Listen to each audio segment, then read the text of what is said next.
latest episode of the Airplane Show. My name is Greg. I'm going to be your trusted internet pilot today on this here episode. Bear with me 1 second while I get everything set up on my laptop here, just so I can see what's going on. We are going to be flying the brand new local legend 23 today, the Fokker F27-500. I did some work last night with this airplane, not in the game, but in SimBrief. I created it in SimBrief as a flight model.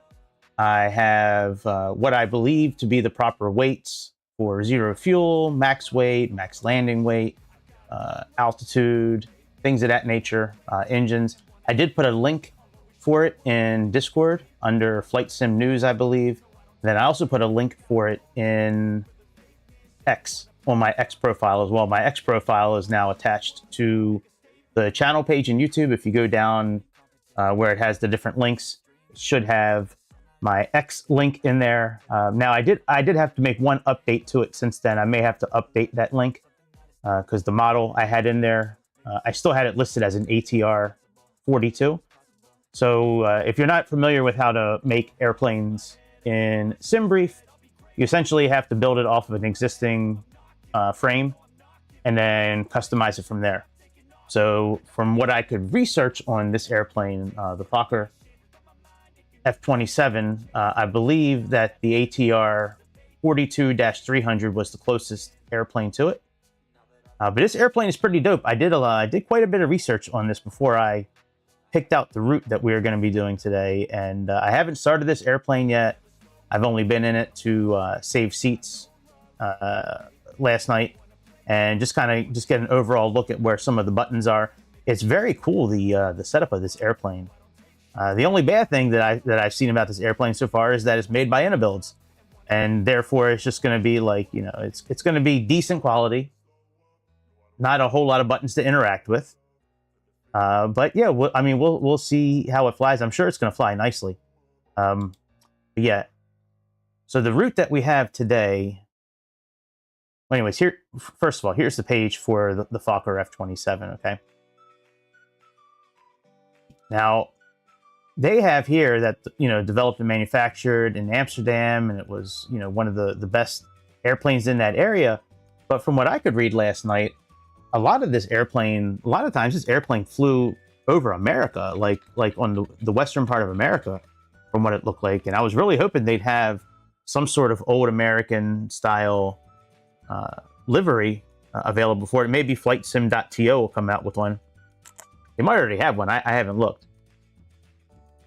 But yeah, it does look like the Douglas DCs inside of it a bit. If once we get into it, you'll see what I'm talking about. But it's a cool little airplane. The interior looks really well. Now, see, I think they should have had NLM for the livery. To be honest, from what I could read about the airplane, there's a ton of information on the internet about this airplane. But anyway, so that's what we're going to be flying today. Let's go ahead and jump into this game here. So the route we are doing today is going to be from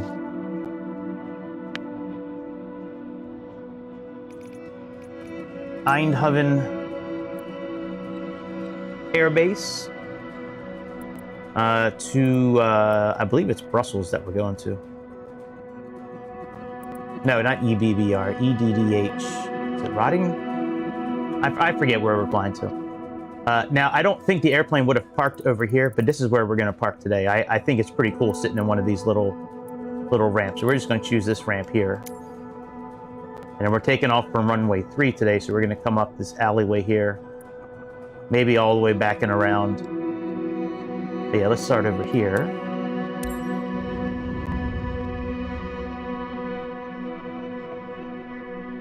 Hopefully everybody's having a good Sunday. I'm having a pretty good Sunday so far. I slept in.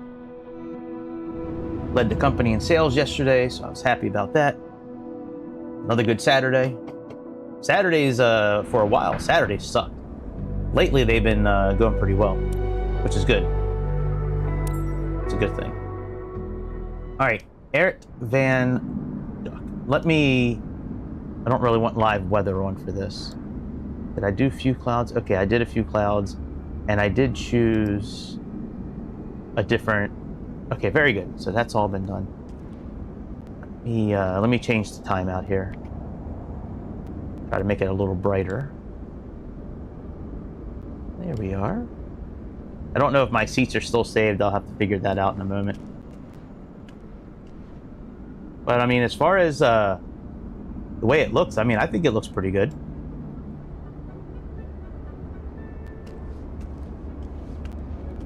Now, you can't interact with a lot of the outside. Like, I was trying to interact with the wheels and this. I mean, you can click on it, but you can't move it. Why the fuck is this playing, this music? I put on YouTube creator music just to see what it was like. Oh my god. This music is terrible.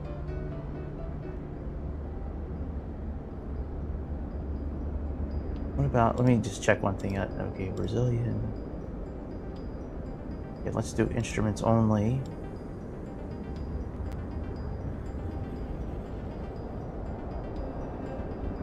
Might have to put on white bat audio again here in a little bit if this kind of music keeps on going. Now we can interact with, you know, parts of the wing and things like that, but I haven't seen... Oh good, it can put our tail number on here. That is very good. Can we... Oh, we can open the door from out here. Very cool. Very nice. Very cool. Yeah, so here's our interior.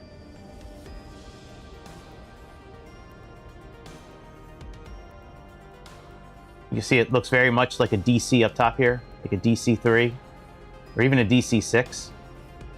Today we are just doing VOR and NDB, flying from here to, you know, and again, I forget where we're flying to. Hang on, let me pull it into the tablet here.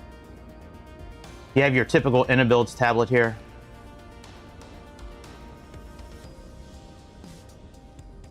Oh yeah, Hamburg, that's where we're going. Yeah, this was a very famous route that it flew from here to Hamburg. Now we have our ground. We can open up our doors, connect our ground power unit, all over the baggage cart.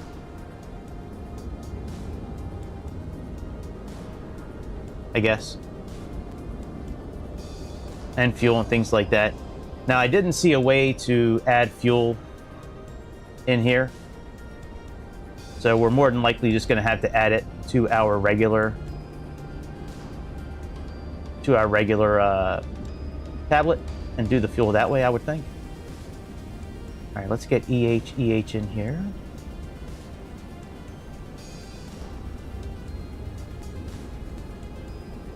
Okay, and we are gonna, let's leave up the basic navigation.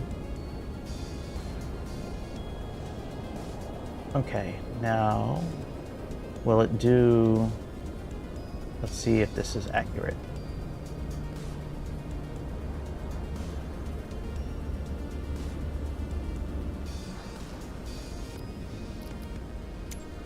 Let's see what Navigraph says. If this is accurate compared to Navigraph. What's up over there on Kick? How y'all doing? Right, that's wrong. Here's our flight. Let's see what it says here for 10:14, 10:17. Okay, so it's a little off. That's okay. We're not really using this anyways today. We are going by the METAR we already set up, or I already set up. Okay. So let's see here, preliminary. Oh, you know what? Hang on one second. Let me make sure my seats are still saved. Oh shit, they're still saved from last night. That is cool. I came very close to doing this flight last night, and then I got comfortable watching. For some reason, I started watching The Walking Dead again yesterday, and I just couldn't stop watching it last night. All right, oxygen system. These are all lights. Okay, flaps are up. We already know that. We just did it. We did a walk around. Let's put the batteries on and the external power on. So that would be up here, if I remember right. Oh, hang on. Let me get the Sky Dolly rolling here. Give me 1 second. My bad. I should have did this beforehand. I didn't even think of it. Sometimes on Sunday mornings, I just kind of shut my brain off. I don't know if anybody else does that kind of thing, but like I think so much during the week that sometimes I just like to have a little break. Oh yeah, we got to change this music. 1 second. Who is in charge of YouTube's creator music? What the fuck? I'd rather take my chances with White Bat Audio. Hang on.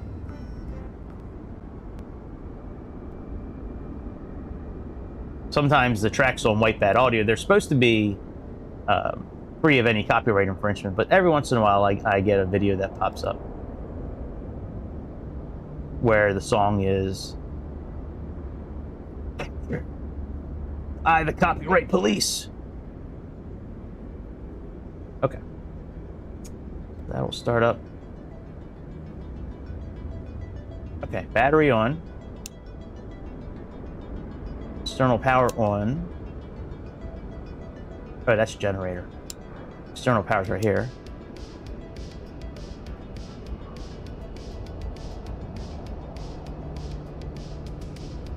All right, external power, agent, low pressure light. We got to check the fuel quantity.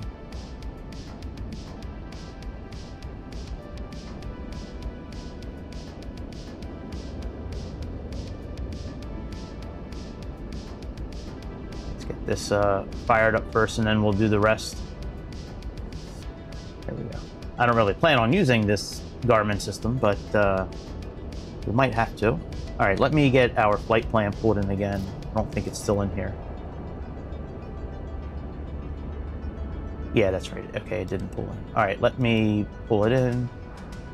Load from plan, load PC. Downloads, there's our flight plan. Excellent. So there's our flight plan there.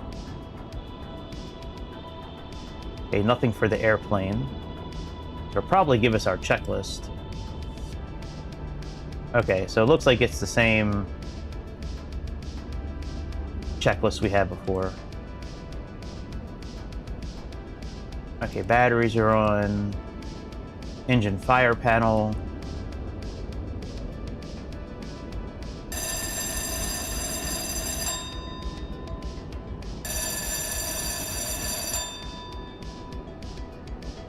Okay, agent low pressure light. Not really sure where that would be, but I'm sure it's out since I don't really think we have failures on this airplane. All right, let's turn on some of our lights on the inside here, and then we'll continue our setup here. I'm not using say intentions or anything like that today. This is just pure flying. All right, let me remove all the pitot tube covers.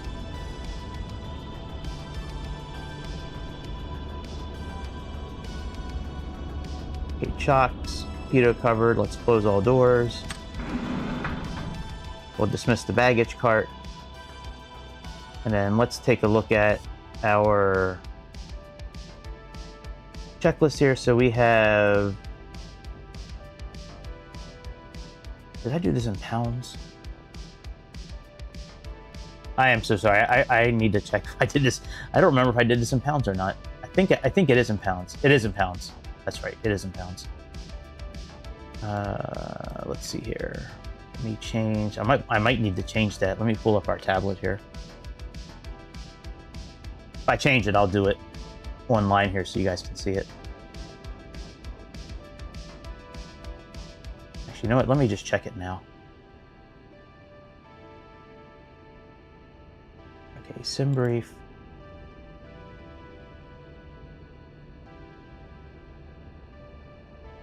Oh, maybe I do have it in kilograms. Use current time. I don't want any new scenarios. Oh, I do have it in kilograms. Oh, that's good. Is that how I saved it, though? Hang on a second. Let's see here. Saved airframes, F27.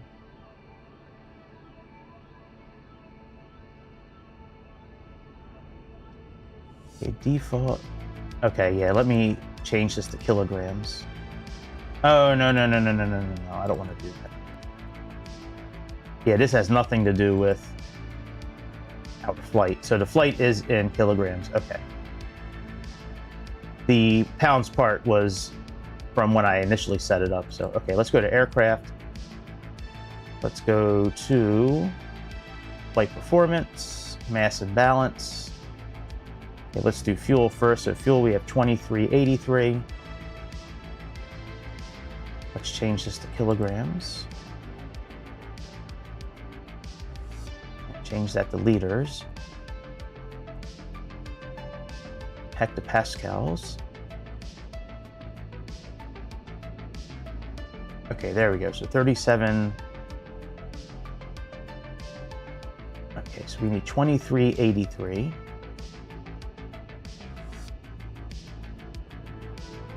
All right, that's close enough. Let's load that into the aircraft. All right, cargo and seats. Let's see here. I like this. You can just kind of drag it up. I like that. Wow, only 18 people, huh? All right. You say so. 18 people. Payload. Cargo is 387.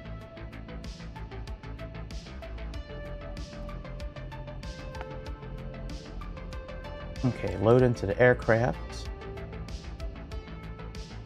Seats, load into the aircraft. And then it looks like our total mass takeoff is 16.1. We are at 15.3, so let's just add a few more people in.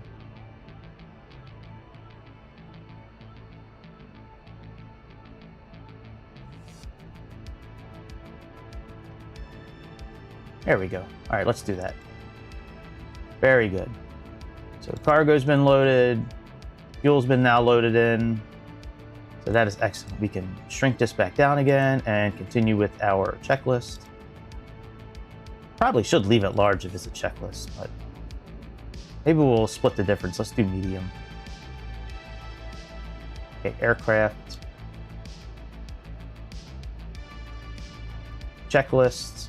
Okay, fuel quantity is now checked. Weight and balance is checked. Let's set the air conditioning. I believe the air is around here somewhere.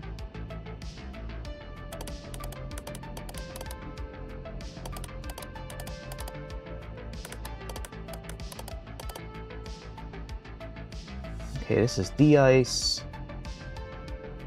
That is pressure. This is fuel. Radios. Generators. I wonder where the air is. All right, that's all autopilot down there. Well, when in doubt, let's click on the eyeball.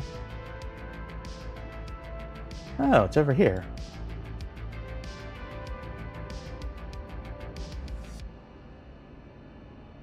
Let's open those up.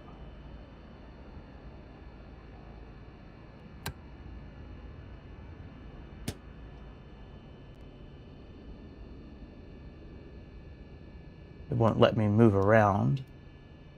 Other than that, all right, let's do that. And let's check over here. Do we have any light switches over here? Yeah, we do. And we have, looks like, air as well.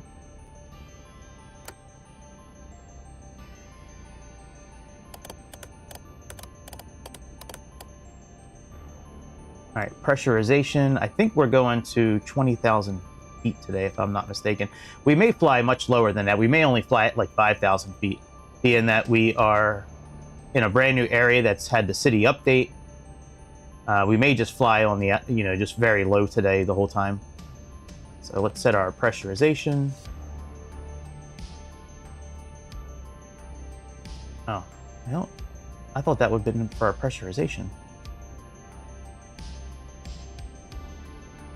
Oh, it's down here on the, okay. All right, well, here's the spill valves. Okay.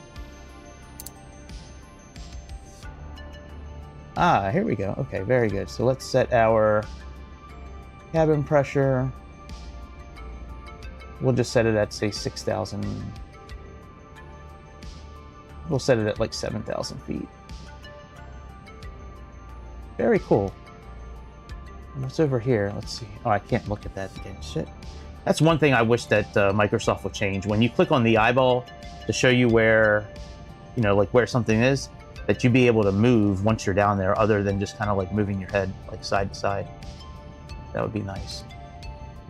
Okay, so we have lower, till for turning, cabin pressure, dump switches.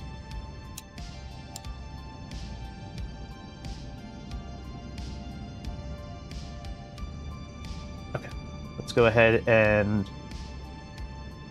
put our signs on.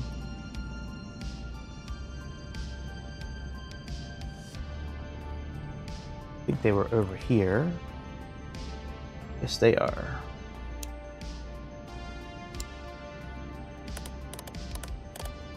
Now I'm thinking turning it clockwise makes it brighter, but I haven't been able to really confirm that yet. Okay, so we know the parking brake is set. I'm sure there's pressure, being that we don't have any failures. Let's set our navigation for our first, which is 115.5. And we are leaving, oh, that's nav 2. Let me do nav 2, that's 117.2.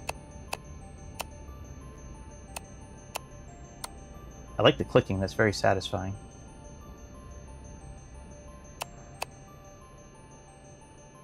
Okay, here's our transponder.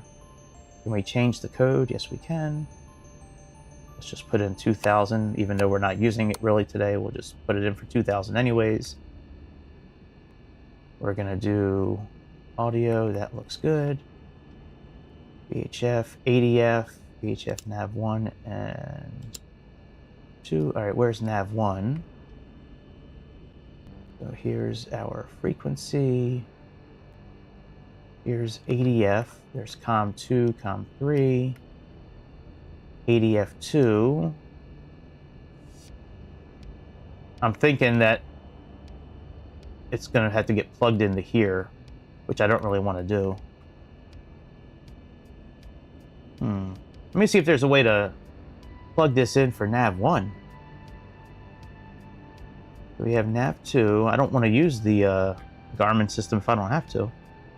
Looks like we might be having to, though.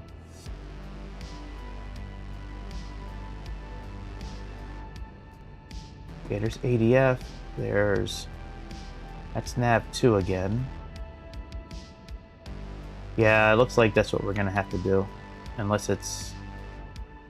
Okay, that's fuel. That's all navigation. I mean, autopilot. Yeah, I don't see a place to add in... Alright, I guess we are going to have to do it. I was really hoping not to use this system today, but it is what it is. Alright, so at least I guess we'll have to put our flight plan in here. So let's plug it in. Damn it. Alright, let's push this in. We have EHEH. Oh, you know what? No, I'm not going to do it that way. We're going to do EHV. I'm just going to do the VOR stations.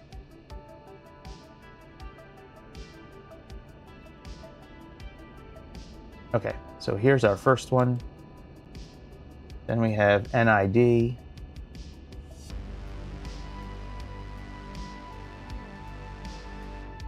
I'm still going to use the ADF for the one, and I'm still going to try to use the VOR as much as possible, but I was really hoping to just do old style navigation, which we kind of are. I mean, I'm not using highways or anything like that. Here we have RKN.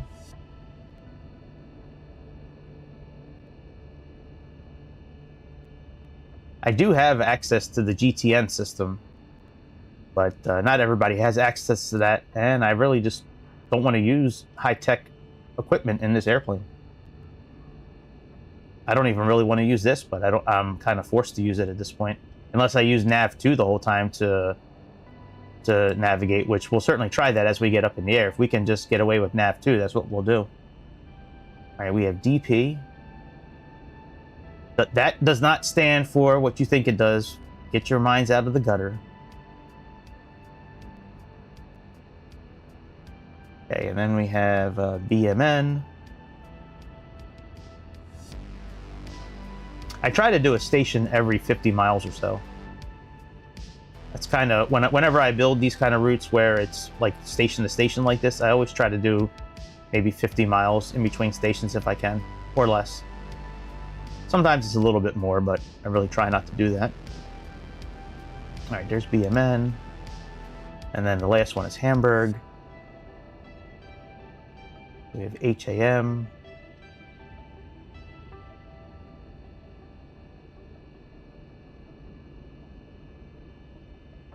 Okay, Hamburg, there we go. Okay, so there's our flight plan. Now let me clear out some of this clutter. Okay, and let's see here, set up map. Okay, we're gonna do north up, I like that. Okay, that all looks good. Let's go back a screen. Data fields, let's turn them on. What, bitch?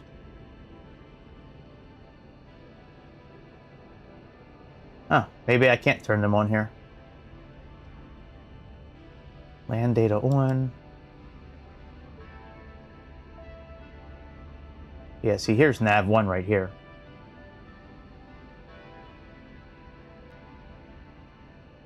Okay, weather. Traffic.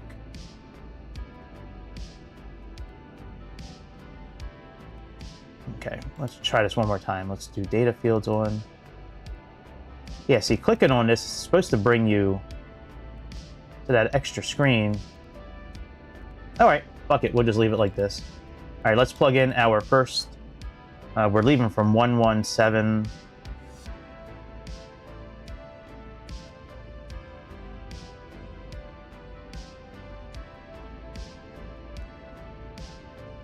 .2 is what we're leaving from.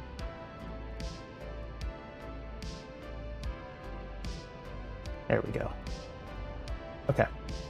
And we are going to do VOR. We should be leaving on the 69 radial. Let's see if there's a way to set this. Okay, so that's our placard. I don't want to move that. Let me double check our location here.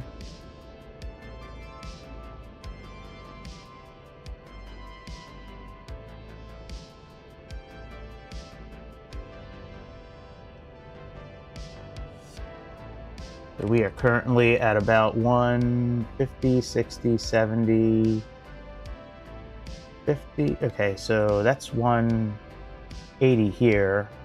70. Huh. 50, is that 55, 60, 65, 70, 80, 80, 90. Okay, I got it now. So we are currently at about 175.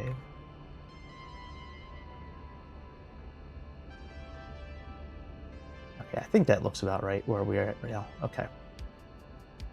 I can always change it when we get up to the runway. And I don't see a way to... Okay, here's brake pressure. I don't see a way to program in our... Ah, here we go. We'll try 69, because that's the radio we're leaving from. Since this says course, we may have to do the reciprocal, which would be 249. So we'll plug this in for 69 now and just see what happens.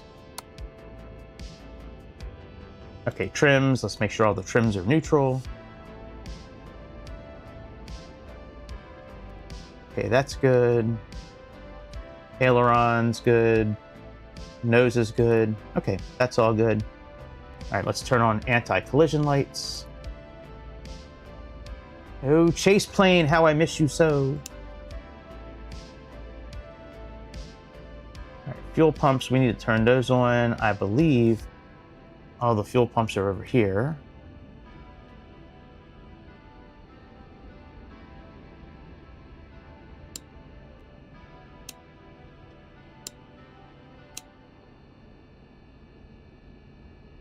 Okay, and now I did try to set these HPC levers. I did try to program those for either condition lever or mixture. It wouldn't work. I don't really think you need to move these when you're flying. I really just think you need to just put them to open, I think. I do have the throttle set individually, but okay, so this is all set. Okay, so that's all done. Engine start checklist. All right, let's back up. And then we will start up our airplane. I think we can, let's see here, close all doors. Let's back up. Can I back up using this system here? I don't think I can. You may have to do slew mode. See here, AFC, star, ILS. Does it have any ground charts? There we go. Yeah, see, we're right over here. Okay, very cool. All right, so yeah, let's just do slew mode.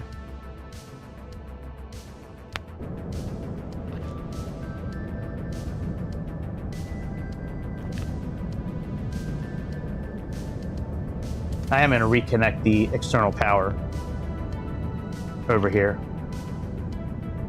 All right, this is close enough to being okay. Park and brake is still on. All right, let's reconnect the ground power.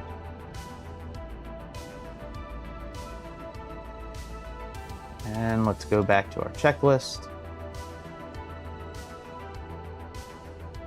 Okay, windows and doors, anti-collision lights. All right, condition levers, both open. So let's put U to open.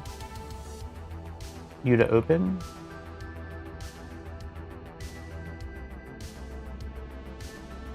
Beacon and nav lights on.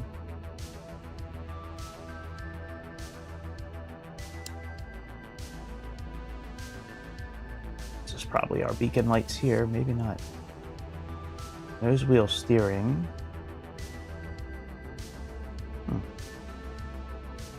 Where is our beacon lights?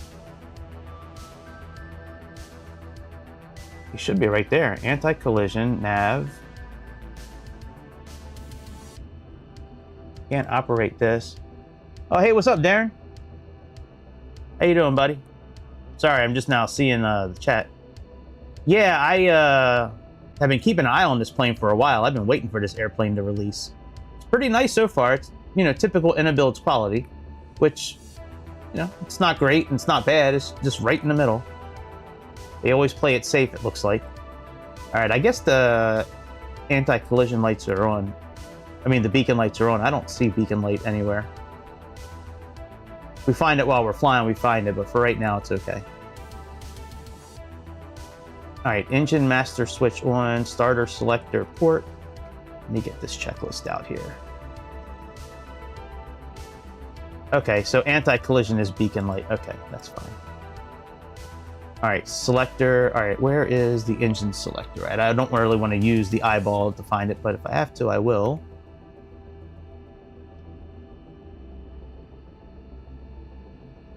Being that we've never started up this airplane before. Wonder if we'll get a AMP meeting here. All right, we sure do. Okay. All right, here's landing lights. Those are taxi lights. Wing inspection. Ah, here we go. Okay, selector. So we need to do port. Push. Okay, put this on start. And then push the starter button. And hold it until the red light is lit.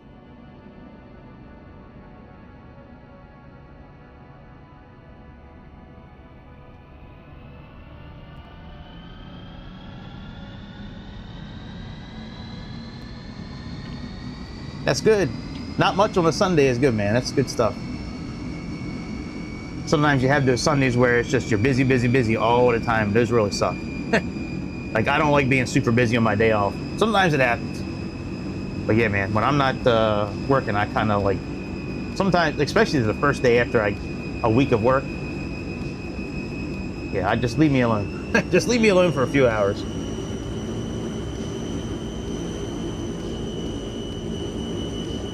All right, let's make sure that the RPMs are established.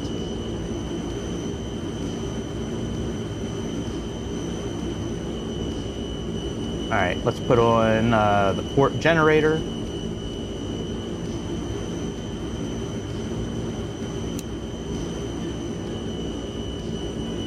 Turn the alternator on. Inverters, they never said anything about the inverters, but I'm pretty sure that they should be on as well. And let's put on the alternator, which is over here, for the port side. Okay, so that's all done. Now let's do the starboard side.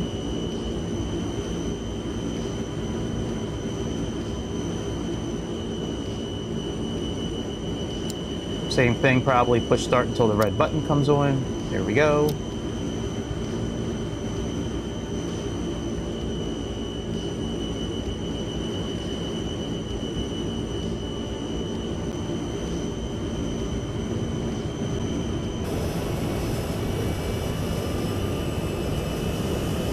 Oh, iniBuilds, why do you do that? Can't somebody, when they're making liveries, realize that you need to flip it around? God, I learned that on Forza Motorsport 5 when I used to make my own liveries for the vehicles. You gotta do a mirror. There's a mirror icon or effect you can click which will mirror this. Come on, guys, that's so lazy.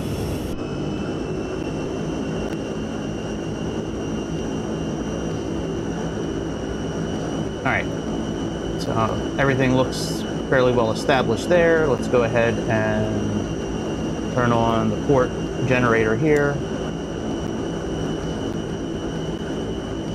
And let's turn on the amp alternator. Now we should be able to disconnect ground power at this point. Yeah, external power remove. Let's put the starter to safe. External power off. Let's remove it. And again, we're only going to be flying maybe to 5,000 feet today. We're not going to be going up high in the altitude today. I don't, you know, this is a brand new area. There's a lot of stuff that they supposedly changed in here and made good. So we're just going to fly close to the ground today and just check things out. Oh, I like how it's got the, does it give us data? We can do Navigraph. Access blocked. What, motherfucker? I got Navigraph. Oh, that's so gay. All right, we'll just use a regular map. We do have our chart. Okay. So starter lights out. Yep. All right. Anti-ice. Let's turn that on. I really want these buttons to light up and stuff, but I guess this stuff doesn't light up. Oh, it does a little bit. I can see a little bit of red. Okay. All right, anti-ice is over here.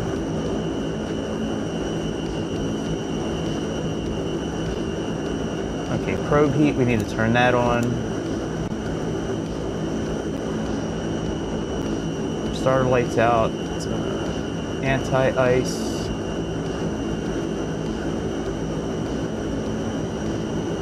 turn on engine anti-icing and then turn it off. Okay.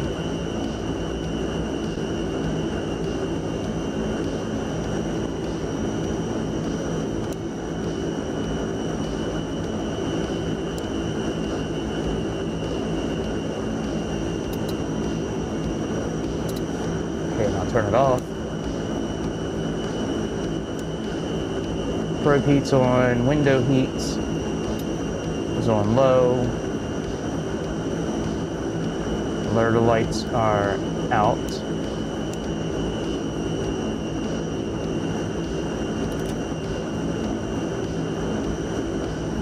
Okay, let's see here, before takeoff. Taxi lights, let's put them on.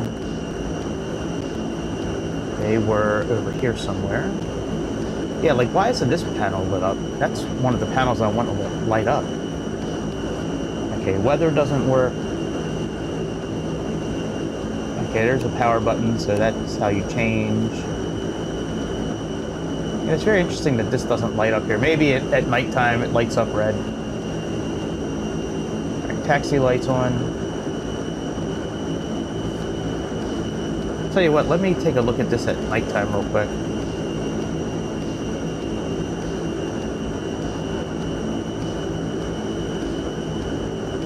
Prop below lock.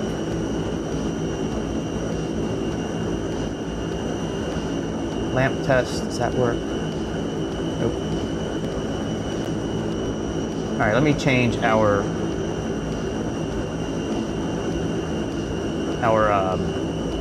barometric pressure here. 1 second. What did I do? Yeah, 124 is what I have it set for now, so let's do that.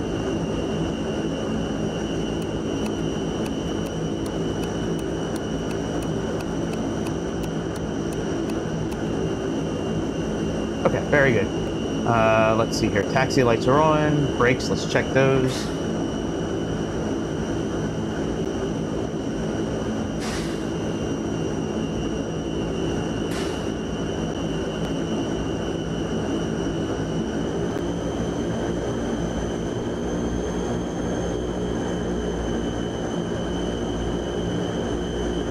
Okay, brakes work. Let's set our flaps. 16.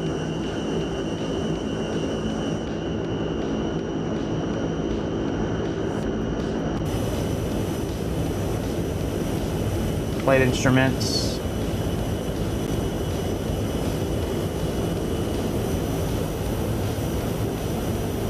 Alright, flight instruments work. Alright, let's taxi to the runway. Oh, they got people down there, that's cool.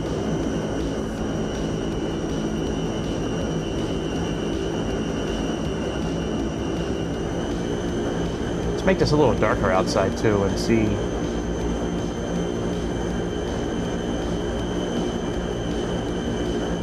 Okay, so that's how that lights up.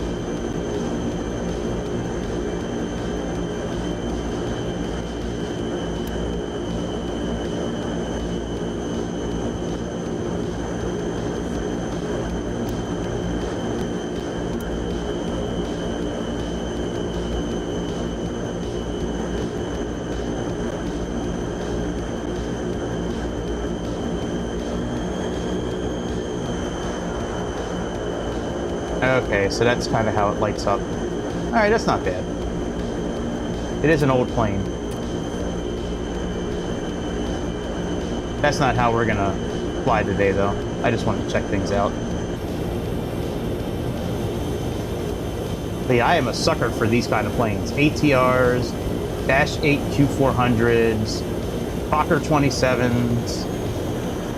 Yeah, man, you give me a double propeller plane like this, man, I am heaven. Alright, again, I am just doing, we'll just do clear skies today.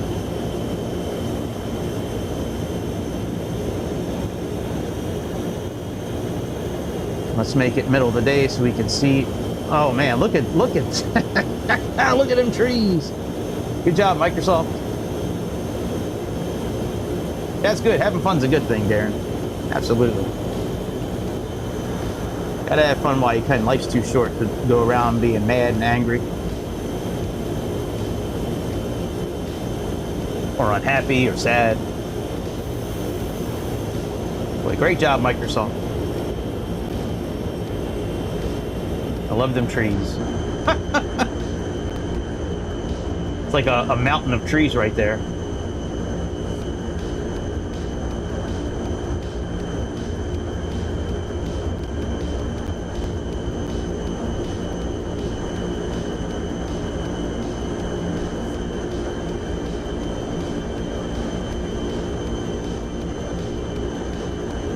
Might need to turn down. I wonder if this is having trouble because of auto FPS. Give me a second.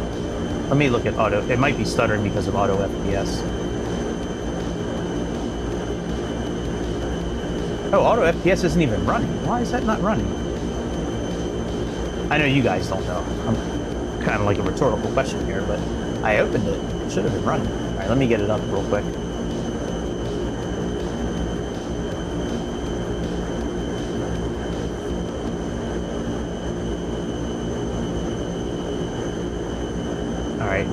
We'll leave IFR up. Okay. Hopefully that'll help a little bit. I like the sound of the brakes, the psh when you... Now, I don't really know how to turn the autopilot on in this airplane. I'm going to go by what I think needs to happen. I'm going to go over that before we take off. But I'm pretty sure I have a very good gauge on how to do it. Just based on flying the DC-6 and the DC-3. It looks like it's very similar. All right, our runway should be coming up around the bend here. Going to runway 3. Yeah, I see the runway now. Airplane sounds pretty good so far. It handles nicely on the ground. Like, so far it's good. You know, they do it. iniBuilds is like one step above Captain Sim in my belief. That's just me. You might believe something different. I believe that they are one step above Captain Scam. They build mediocre. They build airplanes very good, very mediocre. Like, it's never an airplane that's going to be study level. It's never one that you can just jump in and fly. It's kind of a good mix between the two. The liveries always look good. The interiors always look good.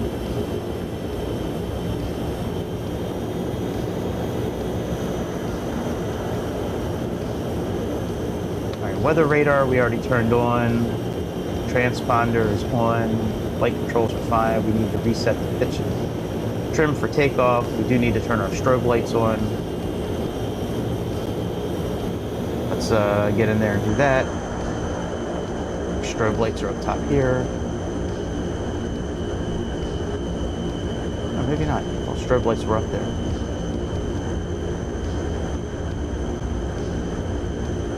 Those are landing lights. These are landing lights.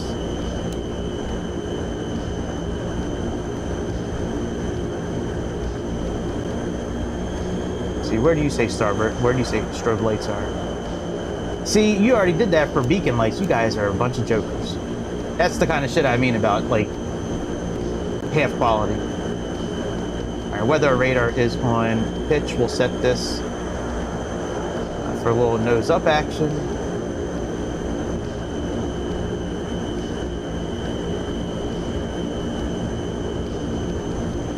This is the same checklist that's on the tablet. Pre-flight, in-flight, line up and takeoff, transponder,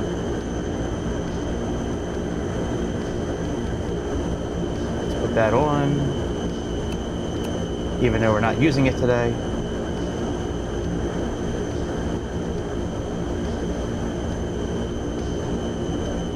Done lunch? Oh man, I can't wait to eat lunch today. I might splurge today and eat something I shouldn't. Just because I've been doing so good on my diet lately that I kind of want to treat myself. So I may wind up eating something bad for lunch today, but... Yeah, this is a great plane. I love the Fokkers, the F28 that we have, the F27. This is a great plane. All right, so let's just review what we need to do for takeoff here. So we have landing lights on.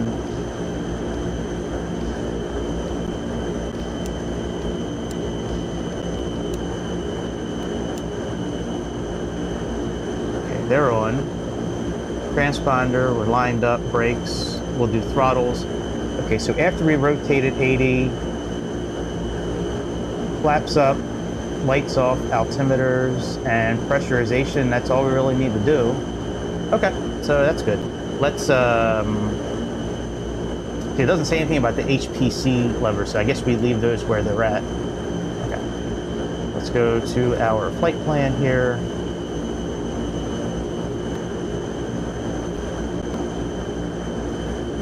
And let's see here, we have, that all looks good. Let me set 5,000 for our altitude.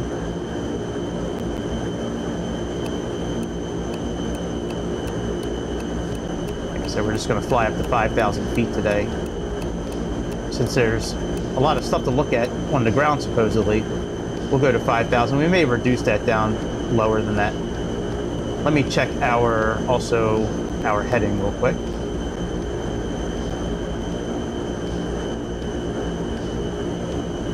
So we are right about 30.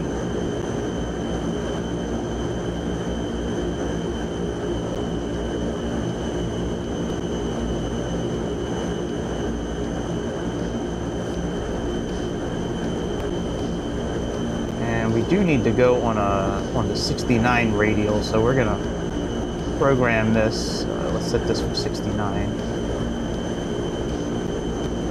or somewhere close to that.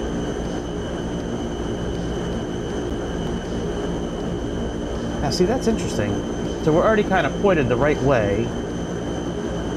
Hang on one second. Are we really? Oh, that disc is way off. Hang on a second. This is closer to it. There we go. Okay. That's closer to what the disc has. So I wonder if that disc doesn't really rotate with us. Let me see if I can pop this out or push it in. Now you can't interact with it, so all right. So that might be a stationary disc. Either way, we're okay. All right, let's get out of here. Oh, the autopilot, right. So the autopilot, what I think you have to do is, I think you need to turn the autopilot master on. And then once you're in there, choose navigation, heading, and then I don't think there's going to be a climb mode per se. What you're going to have to do, I believe, is just use this down and approach tab to control your angle of ascent. It's kind of what I'm thinking is supposed to happen. At least that would make sense to me. Cargo door unlocked. What?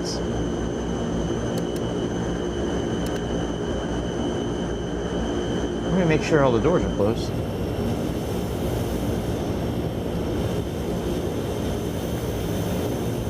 Yeah, everything's closed. All right, let's go.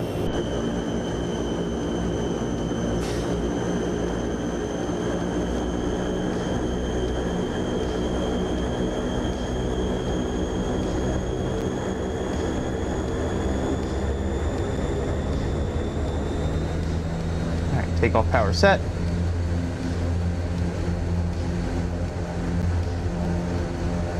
Airspeed's alive, it's right down here.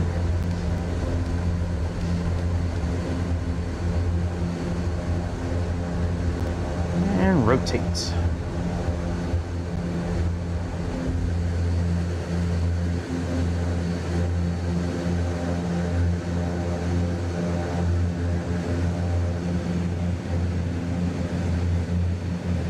I am recording this on Sky Dolly. Oh, I'm not recording it though on what's it called? OBS. Shit. I gotta change that real quick. I gotta start recording this. All right, there we go. Now it's recording. All right, let's put our landing gear up.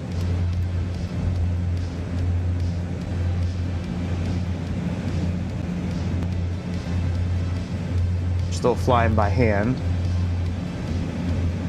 Wow, this is having big problems with, let's see if VFR will fix this. I'm just looking at what Auto FPS is saying.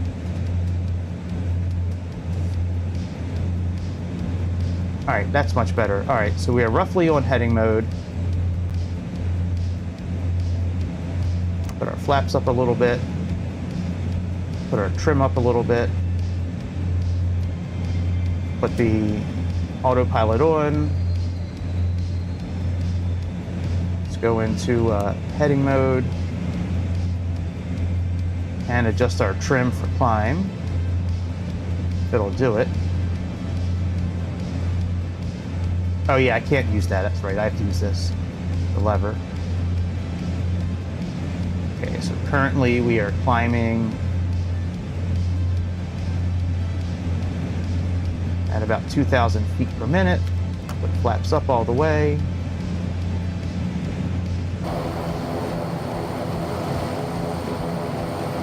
Actually, no, we're just going to stay at 3,000 feet, I think, actually.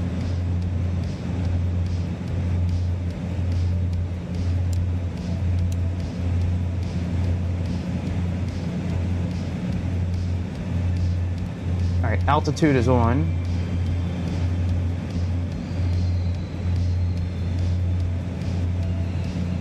And what did it say after takeoff?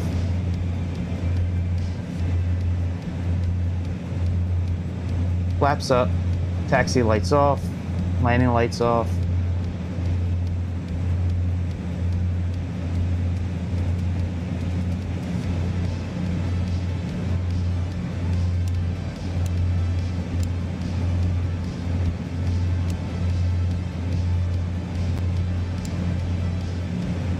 Altimeters are fine. All right, so that's all good.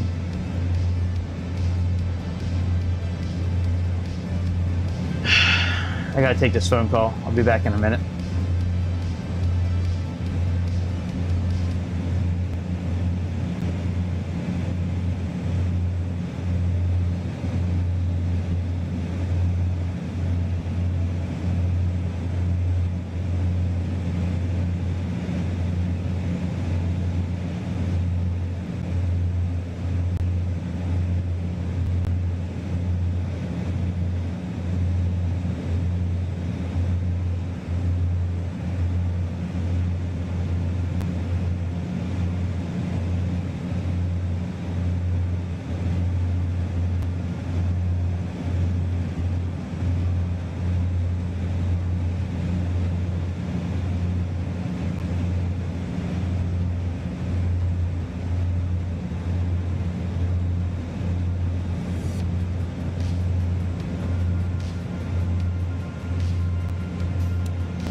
Y'all know how it is when the mama calls, you gotta answer the phone. When mama calls, you answer. All right, so we're going to NID, which is 115.5. Let me see if I can change that in our navigation here. Let's put on heading mode instead. I think the autopilot's on. Yeah, it looks like it is. And we have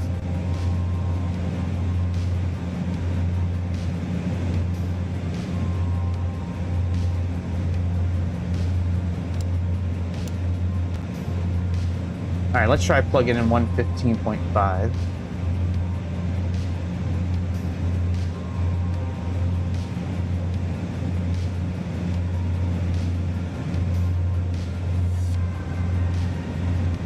And we need to be going on a course of, we're on the 69 radial.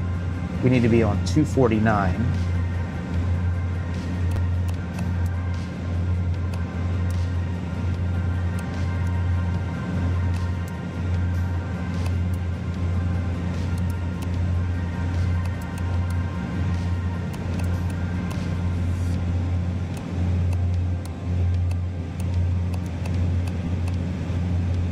No, that doesn't make sense. 69 is still the right course. What am I thinking of? Such a moron. Still 69.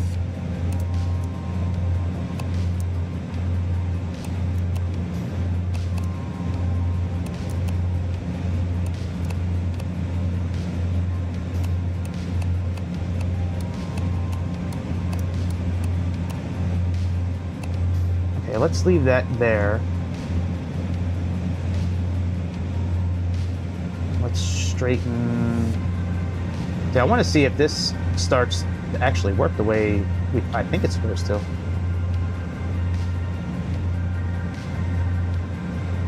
So maybe this station that we're going to doesn't give longitudinal information.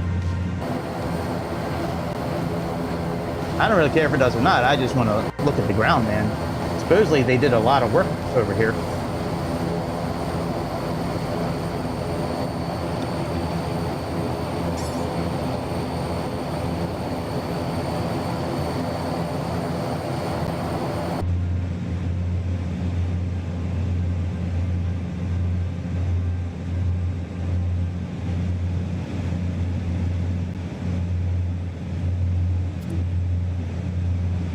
Resources. No, they don't.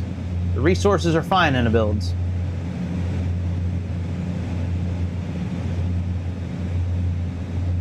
We got... Oh, wow. Man, auto FPS is having a hard time. Good lord. Terrain level of depth. Yeah, there's... Hang on, let me just pause this for a second. Let me just... see if there's anything I can reduce that might make this... I think reducing it, though, doesn't really do anything because auto FPS switches it back around again.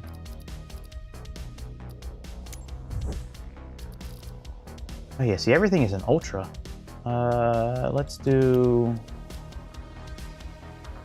Oh, okay, alright, so we'll just leave it on high. We'll let auto FPS do its thing. It's not running bad, the game. I'm just trying to make it run a little smoother.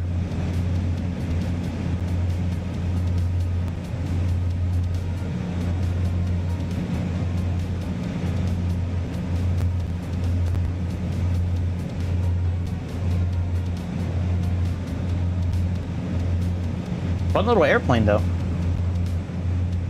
I came very close to getting the black square Caravan. I still might get it.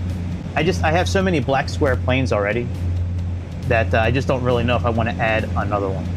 You know, like, they're very good, they're very study level, but you know, I really would like to save that money and get like the 757 for X-plane. That's really what I would like to do. All right, so we have 115.5 is where we're going. After that, we're going to 116.8. So let's get that plugged in here.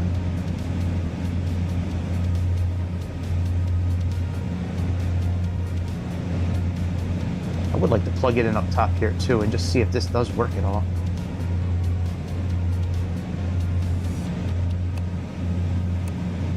I would love for this to show navigation. Like, does it show navigation over here for nav2? All right, and from here we are leaving on the 32 radial.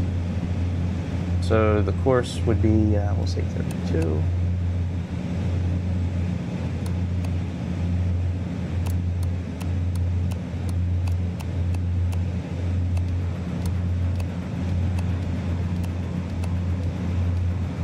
All right, and both sides are not synced up for altitude. Okay, that's fine, that makes sense. And that's an older airplane. Okay, we're still not getting any distance on here. Oil looks good.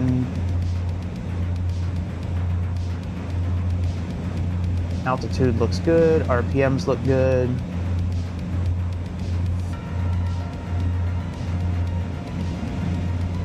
All right, let's turn towards 32.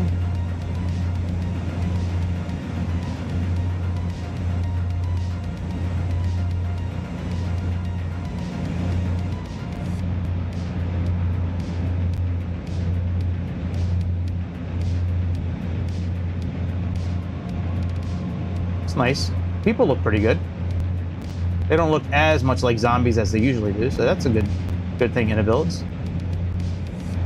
One thing that would have been nice, maybe if somebody would have done it, would have been maybe dress the people like they might have been dressed back when this airplane flew. Maybe put them in suits, you know, or dresses, you know, with hats and shit like that, because this was like a luxury back in the 50s and 60s when this airplane was flying.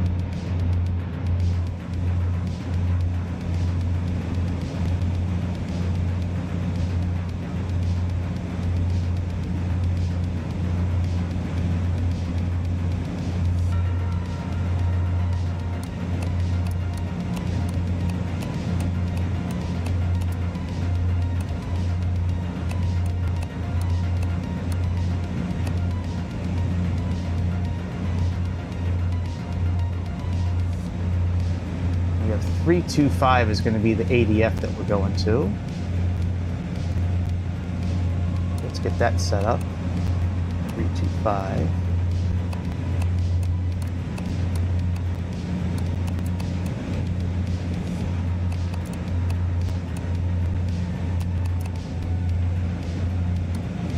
Okay, that all looks good.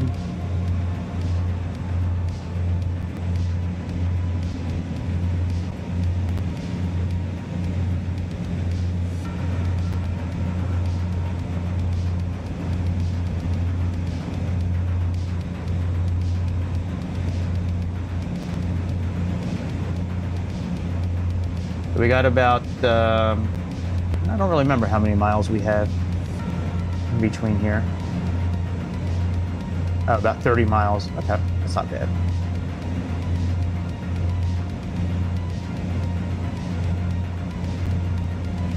Yeah, 116.8. So we already have set. Now for landings today, we're probably going to do this ILS landing for runway 15. Let me take a look at that chart here.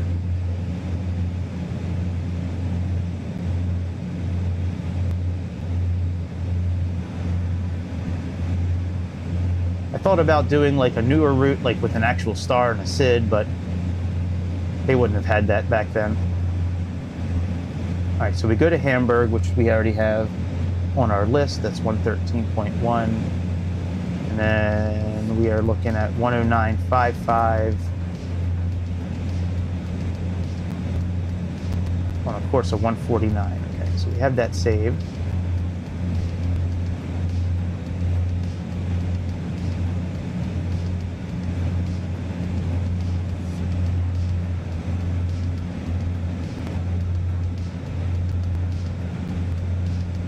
I mean, it looks very nice, the ground. Got towers, cell tower, I guess.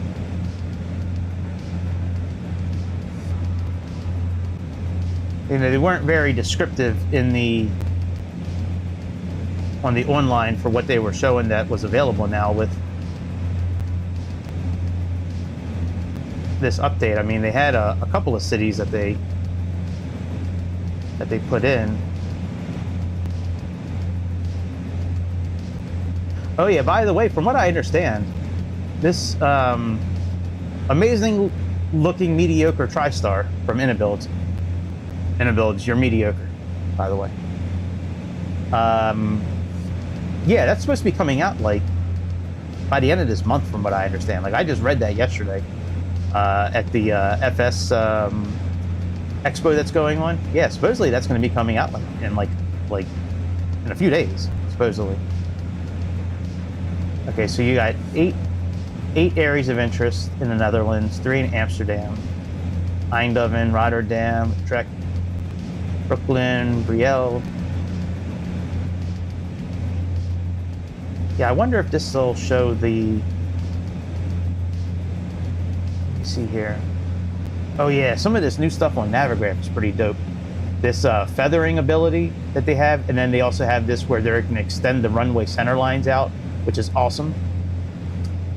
So yeah, they got a couple of good things coming out on Navigraph, which is dope. Yeah, where was... Let me see here. Maybe it's under recap here. I just read it. Fly-by-wires A3 EDDH. We haven't flown that airplane in a while. We should probably do that. Of course, iniBuilds. The A351 awards. Ugh, it's so gay. Somebody's getting paid off there. No way that airplane should have won any awards. Okay, let's see here. Blackbird Sims. Oh yeah, that's right. That's coming out hopefully by before the end of summertime, the end of the third quarter. Meridian GMT. No, I just read it.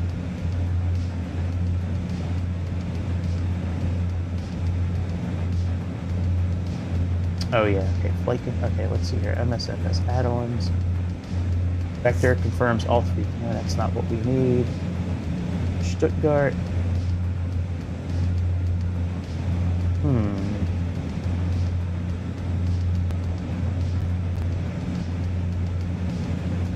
Let's see here. Documentary. Weekend. Microsoft. God, yeah, I know I read it. iniBuilds shares. Okay, here we go. Maybe it's in here. Okay, final stages earlier this week. Preview. Features, virtual flight engineer, right? Yeah, like, that's been out for a long time now with other airplanes. Vector 19, okay. Go hands-on. Yeah, here we go. It's slated for release later this month. But the finishing touches now underway, so that'll be dope as hell, man. Look at the interior of this thing. This thing is dope. Like I said, they build airplanes they're mediocre as far as like study level, but the way they look are usually great, these airplanes. The only thing you should have done on this airplane was make it NLM instead of KLM. That's probably what should have happened. Because when I was doing all my research on this airplane, it was NLM that really flew a lot of these routes. The ground, I mean, the terrain looks great. Like, if this is all part of that update, it looks like it normally does, which is pretty good.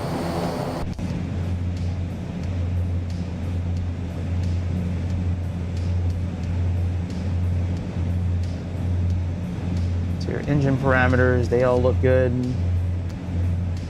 How's our fuel looking? Fuel flow is looking good. Fuel is doing good.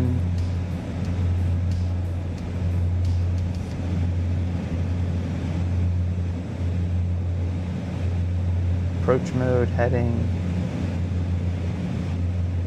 Okay, we can use this in roll mode to turn. We have back course.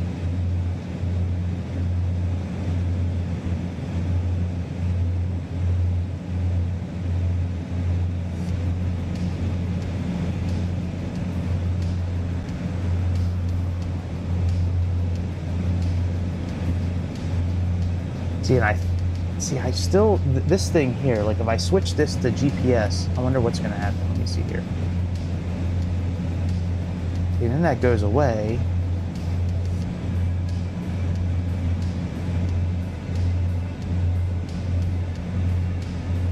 Correct. It's a NID, activate.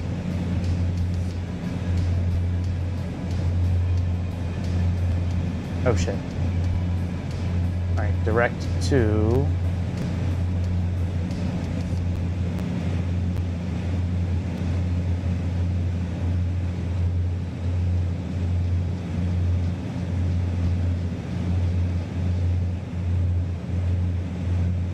Okay, so when it's in the middle like that, it means that you are on pace. Okay, so that's good. So good, so that's what that means. Before, because before when I was switching it into GPS mode, this line was going all the way over to the right. And I'm like, that shouldn't be. But okay, so this shows that we pretty much right on where we need to be.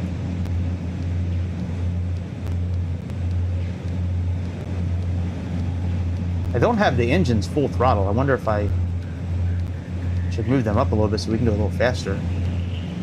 Being that we don't really have any failures in this airplane. See, it still says cargo doors unlocked. That shouldn't be.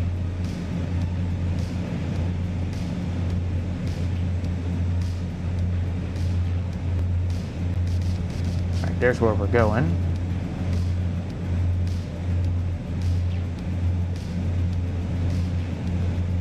All right, EDDH for our approach. And that is very interesting. We only have RNAVs for the runway here. That is very interesting. You don't normally see that.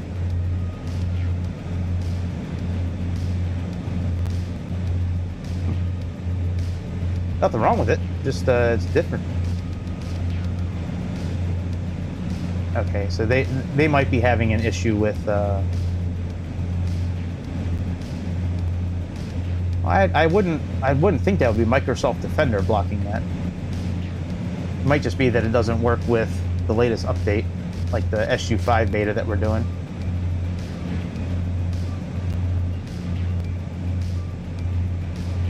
All right, after RKN, that's now where we're going to be heading to that ADF needle. And I believe the ADF is down here. I believe this is our non-directional display down there. Once we leave RKN, we're going to be leaving on the 62 radial. We're going to be heading on a course of 62.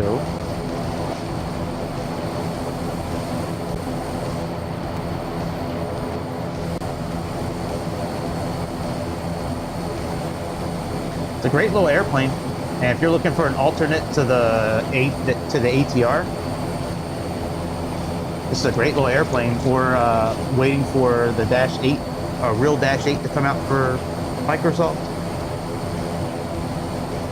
I mean, we have the Beaver, we have the other one, the Otter, I think it's called. We have like a DC-4 and a DC-6. I'm sorry, de Havilland 4 and de Havilland 6. I think it's called the Beaver and the Otter. I mean, we have those. We have another Dash that we got a while ago, which is really kind of junky, but nonetheless, we still have it. By the way, it's just water in my cup, by the way. It's not anything like Diet Mountain Dew or anything.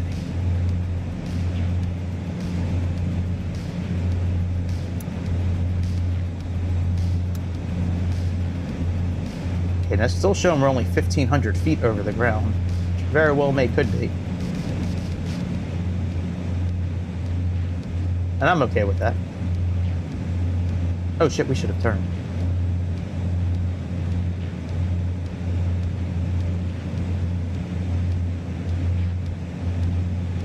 Now we are kind of far away from this needle, so it might take a while for this to populate. Let me plug it in on this one too and see if either side pulls it up.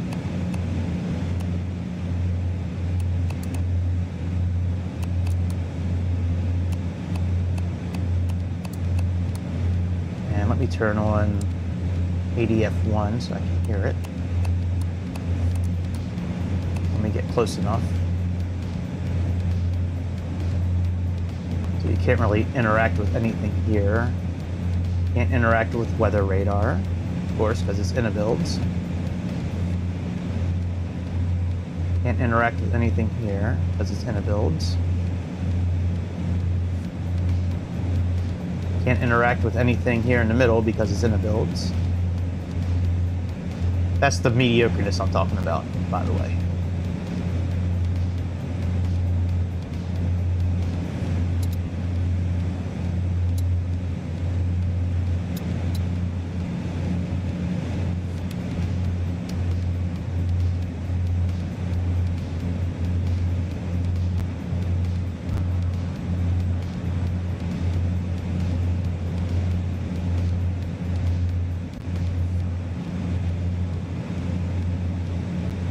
And I wish I had chase planes so I could use my binoculars and zoom in on this city here.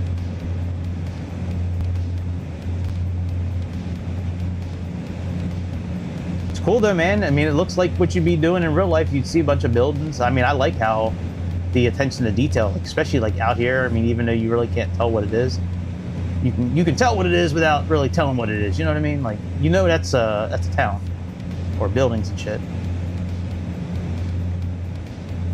I wonder if Auto FPS is tweaking out still.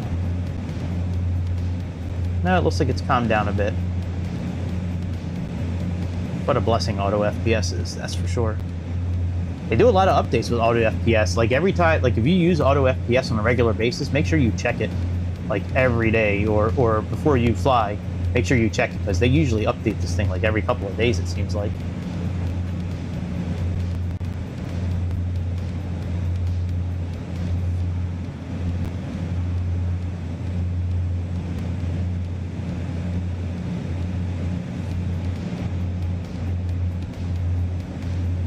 Oh, you know what? I do have access to other camera angles. I forgot about this.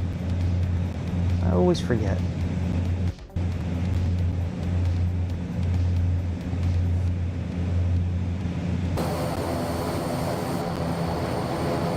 It's just sometimes going in these modes will knock out the autopilot.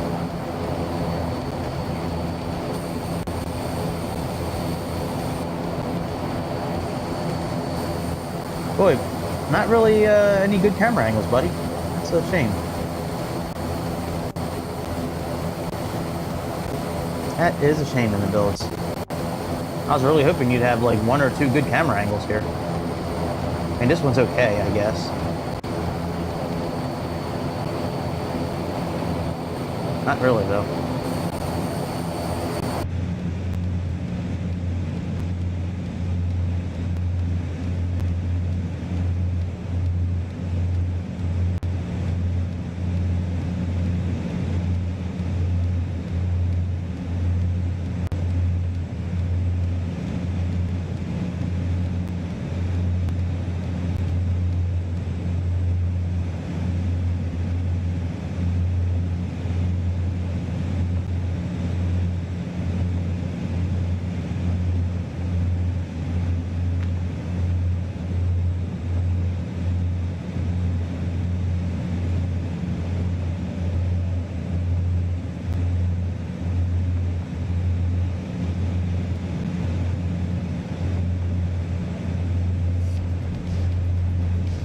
Yeah.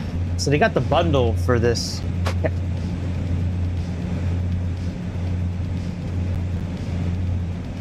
Knocked something over. I don't know what the hell I knocked over. They have a bundle where you can get like all 3 variants for 65 bucks. I have so many black square airplanes already. Like, how many more do I need? I wonder how big the manual is on this thing. Golly, 148 pages. Holy moly. They do put a lot of work into these airplanes, though. That is for sure. Power tables. This is one thing I like that they do. They highlight like every little thing. Yep. Just like the rest of their airplanes where you can choose different radios, payloads pages. So it's like the same tablet they always use, which is a really in-depth tablet. Like, it gives you a breakdown on everything. Just don't know if I want to spend 65 bucks on this. Like, I'd rather get the Flight Factor 757, to be honest, than get another black square airplane. If I was going to buy any of these, I don't think I'd get the bundle at this point, even though it's only like 15, 20 bucks more. I think I would just get the amphibian and the cargo one, just because I think it would be dope as hell, like, to land on water with this thing. Ooh, I hear some beepings. Hang on. That might be our ADF.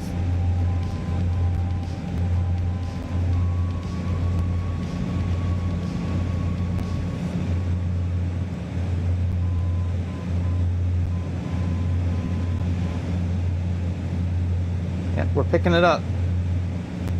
All right, very good. turn that off now.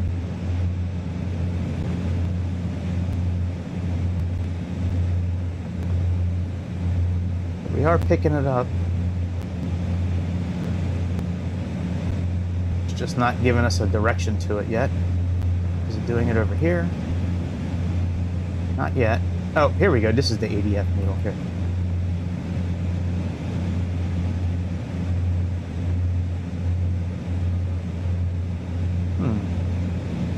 That is interesting that it's not showing us here. Oh, here we go. So we need to turn a little bit to get that lined up.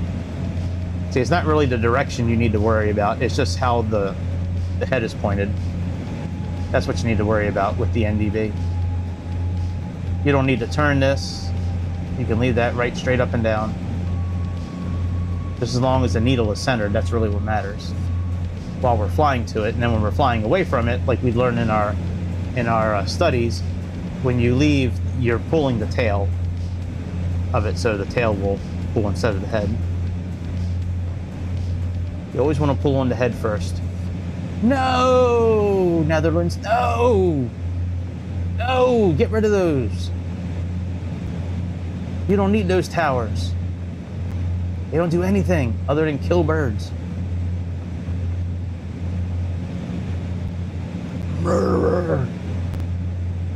Murderer! Oh, look, there's a...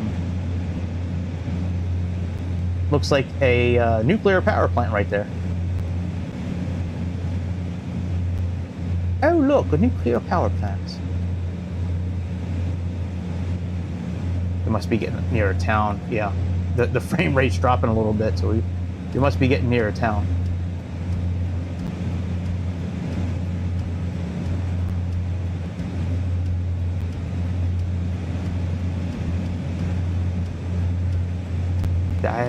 Eindhoven. I do have another flight planned for later today with the iFly 737 MAX. A little WestJet action we're going to be doing. A little WestJet hop from Edmonton down to Palm Springs, California. So, a real flight. It's flight 30, WestJet 3060, I believe, or 1390, I think is what it is. Oh, look, we can see like a power plant out there. It's pretty dope. See, when you have it on ultra for like level of detail and all that, that's the kind of stuff that you'll typically see. You'll see a lot more stuff out in the horizon. I don't know why our frames are so low. It must just be this airplane. The GPU is running fine. We're only, I mean, you can probably see it up on the top there. It's only like 70%. But we're only running at like 25, 30 frames a second. Could be partly that we're so close to the ground too. I'm sure that's got something to do with it.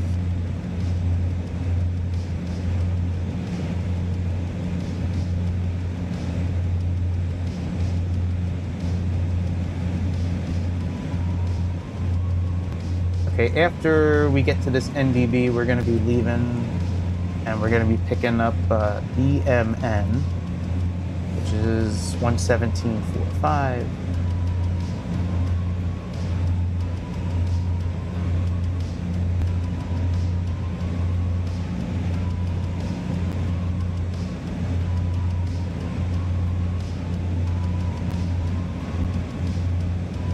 And we need to... So we're leaving on the 18 radial from the NDB, so that means we need to fly a course. We would be picking up the radial from the other one. If this is 18, we'd be looking at 198 would be our course.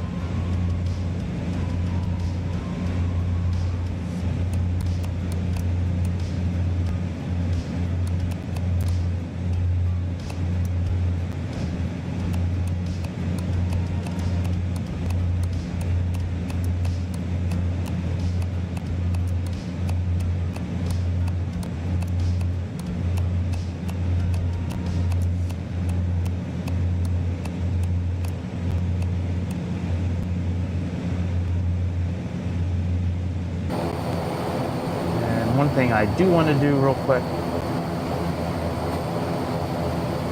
Let me just make the pressure standard. Oh, it is standard already. Darn it. I thought I already had that standard.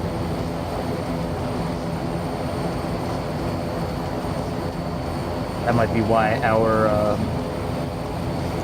radio altitude is a little off.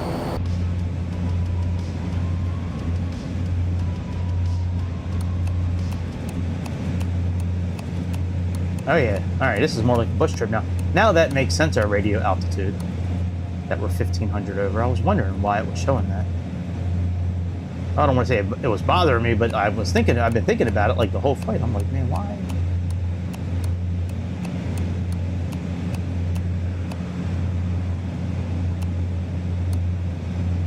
Alright, now are you bringing us back up to 3,000 automatic? I think they are. Very cool.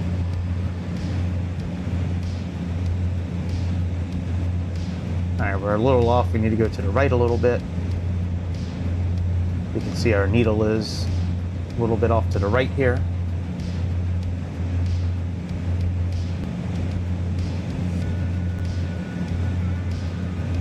You certainly could move that icon in the center there if you really wanted to. I don't see a reason for it, but if you really want to move it, you can.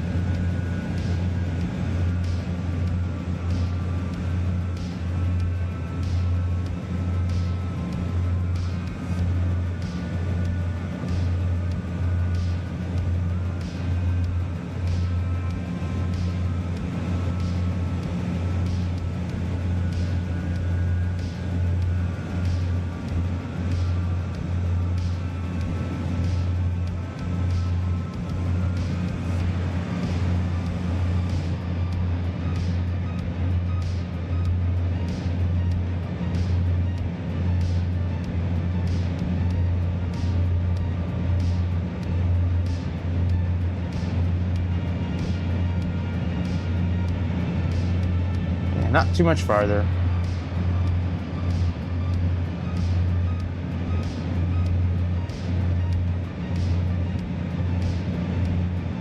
Let's go back up front and look at our checklist for approach and landing.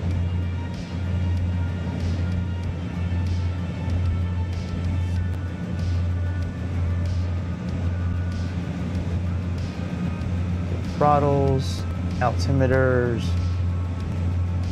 flaps. Okay, so we need to be around 95 to 110 for landing. Okay, that looks fine.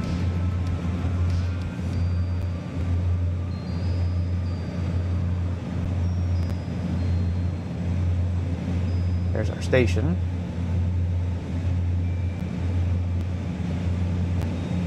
All right, we are right on line with this station here, according to our indicator here.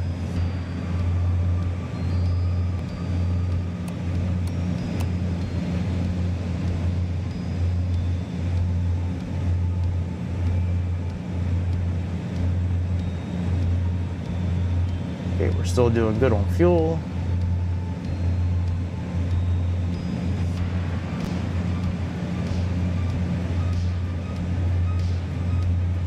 Let me lower our throttles a little bit. It looked like our PSI was a little too high. That is mean we're going to slow down a little bit though, but that is what it is, I guess. I don't really think it matters since there's no failures, but I at least would like to try to keep it from redlining.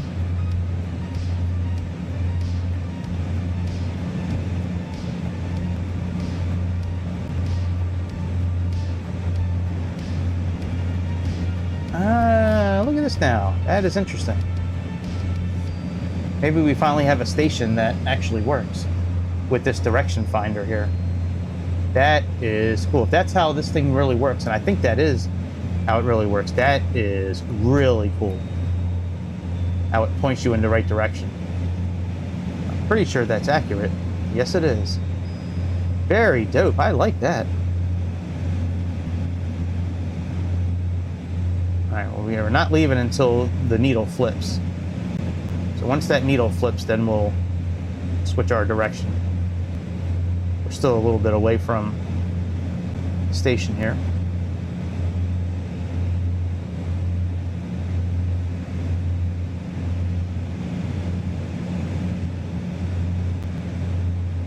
And we'll head on a heading of about 18. Ah, here we go. Now our VOR indicator is working. That is good. Very good. So those other stations we set, they must have just been... Well, I don't know if they would have been for distance either. It's not showing distance here either right now. We might be a little far away. No, we shouldn't be too far away from that station, actually.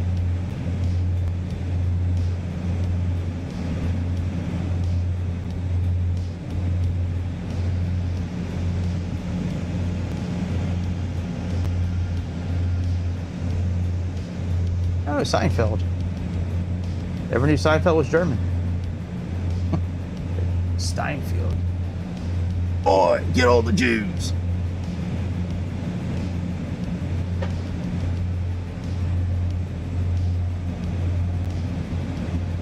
Oh, look. That might be like a Walmart down there. You think that's Walmart in the middle of the Netherlands? It's probably a big-ass Walmart. Do they have Walmart in the Netherlands? I don't think so. They don't need Walmart in the Netherlands. They're not fat Americans like we are, where most of us just eat Doritos and I miss me some Red 40, man. I miss eating Red 40, otherwise known as spicy nacho Doritos. Now, if Doritos make a naked version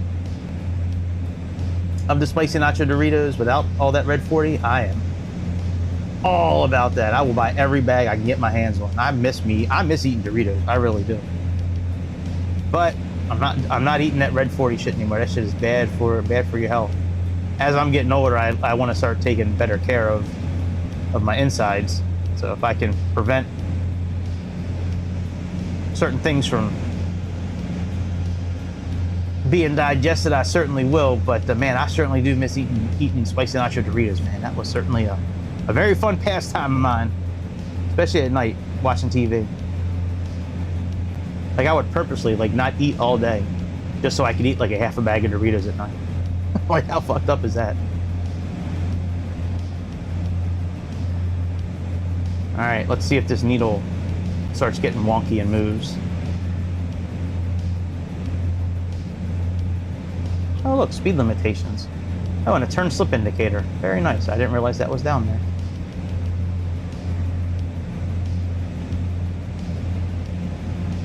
So flaps, we're looking at 144. Landing gear, nothing above 168.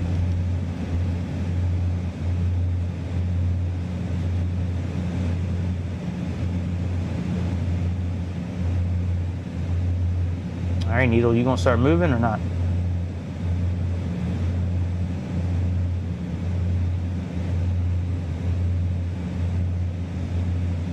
I don't want to move until I see the needle move. I just want to see it move. I just want to see if it does it. We're still doing okay. We should be leaving on a 18 degree heading, so we're still okay right up here, it looks like.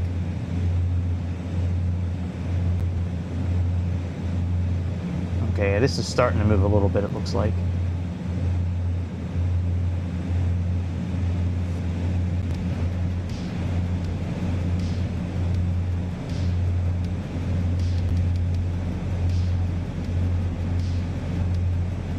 All right, needle is still moving a little bit.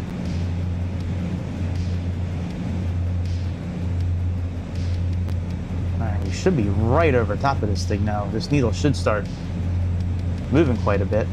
I do want to get ready to make our turn though, since we're at 20 degrees right now. We're at 20 right now, so yeah, let's make our turn. Oh, there we go. Now the needle's starting to move quite a bit more. All right, let's make our turn to 18.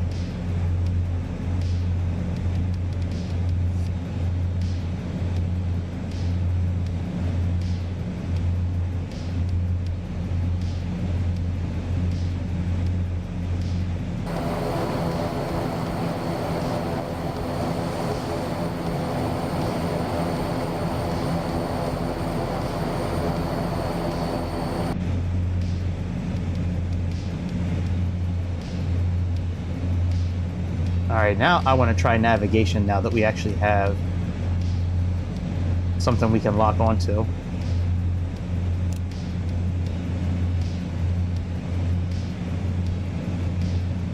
Excellent.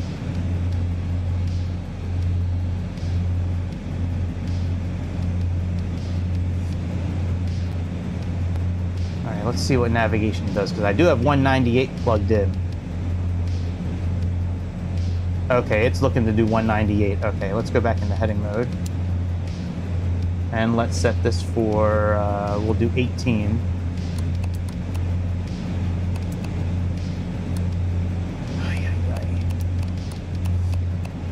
Just wishing there was a quicker way to scroll through this.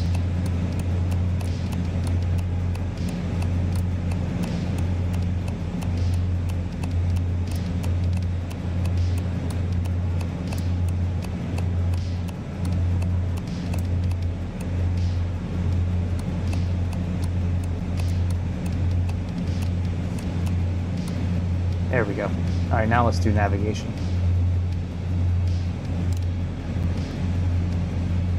Now that should work.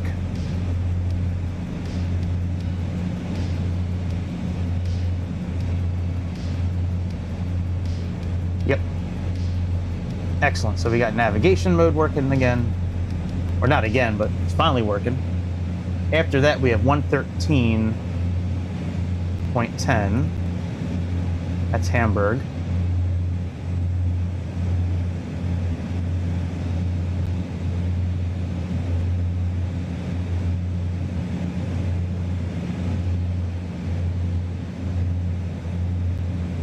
Okay. That's done. Let's look at our chart for landing. Oh, we can't pull it up there. That's right.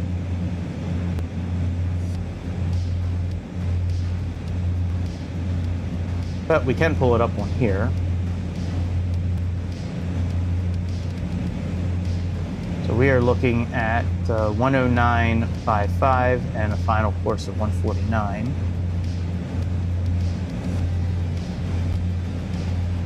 We have,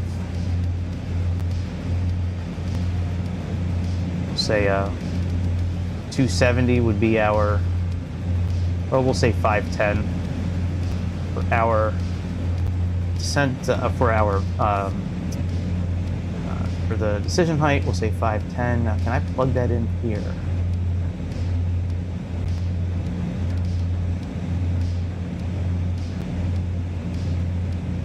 Certainly can.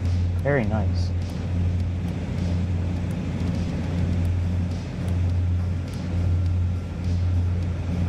Okay, that's done. Oh, look at this. This is cool. Some nice little like features they have on this thing. I like oh, the all-important cup holder. That's right. That's what I'm talking about. That's one thing about German cars I never liked, were their cup holders, man. They always have some piss poor cup holders, that's for sure.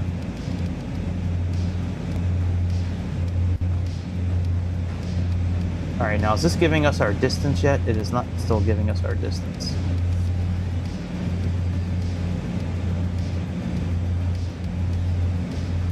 It works. Unless this is for nav 2. Let me see if that's for nav 2. Let me plug in 117.45 up here. Oh, you know why it's not doing it? I bet you because I didn't plug it in here. Let's try 117.45 here.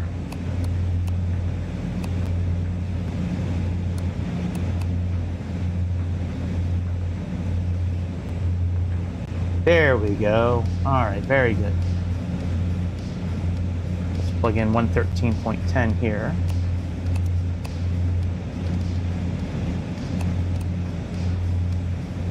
All right, now our DME equipment is working.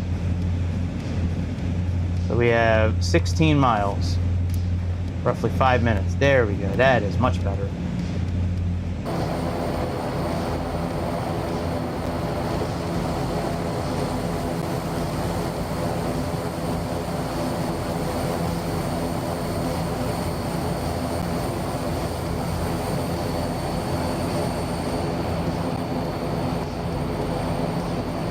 Cool little airplane, man. I like this airplane. This is a good $20 airplane. This to me is worth 20 bucks. We get some airplanes, you know, that we buy, and they are just a waste of money. Waste of money, man. Like that last airplane I bought. What a waste of money that was. I don't even remember what I bought. I just remember it was a waste. I was so disappointed with it.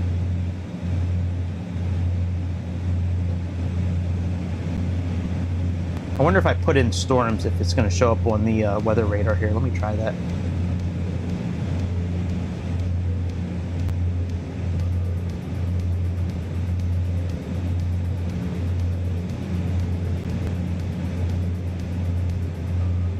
Here, we'll say snow. Oh yeah, look, the weather radar is all red now. Huh. Very interesting. All right. Oh yeah, this is the airplane I'm thinking of. The A346. Yeah, what a shit airplane that is, really.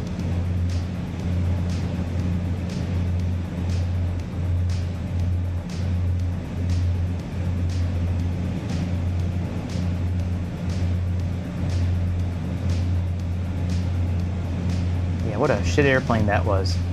I am really unhappy. I am not happy with that A346. That I just don't. I'm not going to go off on a tangent on that airplane again. I am not happy with a lot of that airplane. Mainly how it works on 2024, and it could be that we're in a beta mode. 2024, maybe. That's why it's not working, but that's a bad. To me, that's a piss poor excuse for it to not work. That is 2024. It won't work because of the beta update. That's not a good excuse.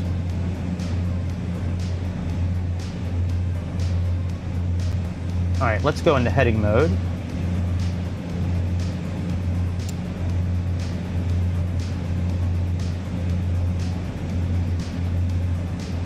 And then from here, we're going to be leaving on the 49 radial, heading into Hamburg, which is 113.1.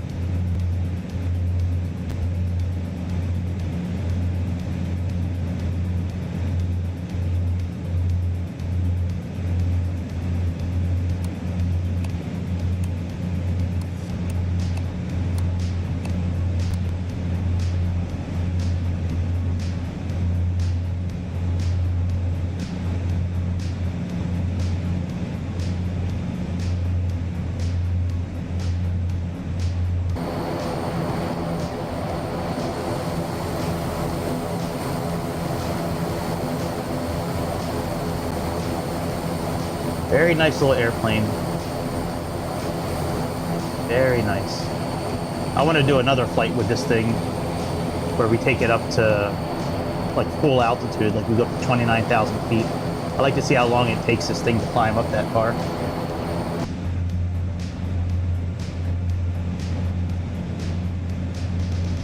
Alright, we are almost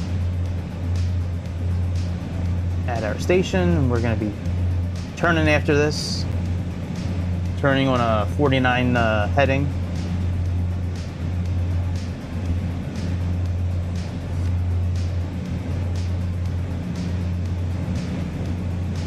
Right when we get to Bremen.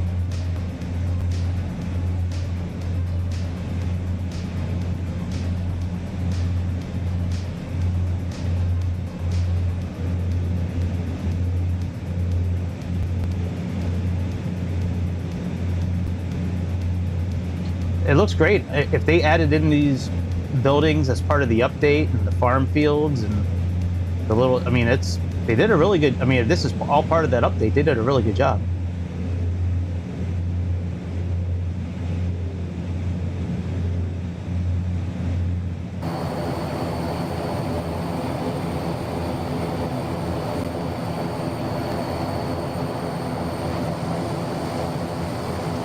All right, let's start turning a little bit.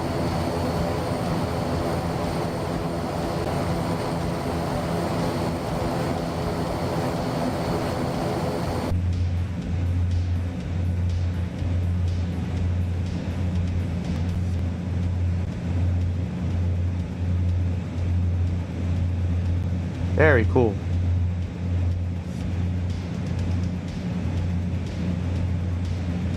Looks like a whole fleet of solar panels out there.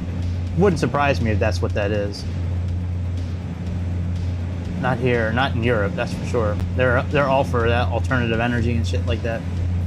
The world runs on fossil fuels. That's how it is. That's probably how it's always going to be. All right, so we're not getting a distance reading for ham for 113.1.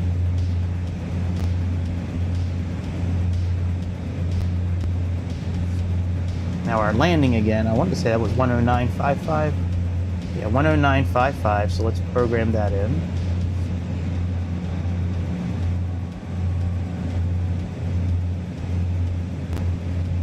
I'm going to program that up here as well. I always program in the same frequency for nav1 and nav2 when I come in for like an ILS landing.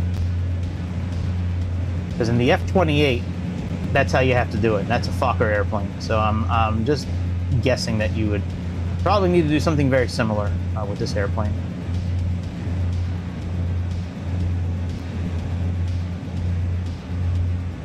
Now it looks like we're right on point again. But we have no distance again. Okay, so, I mean, no lateral guidance with this one again. So what I'm going to do, I'm just going to program in our 149 heading that we have here. I like these Lido charts, man. These are nice charts. They're very colorful compared to like Sky Vectors or Jeppesen. All right, so let's program in 149. And we should be at about 4,000 feet, so let's get up to 4,000 feet.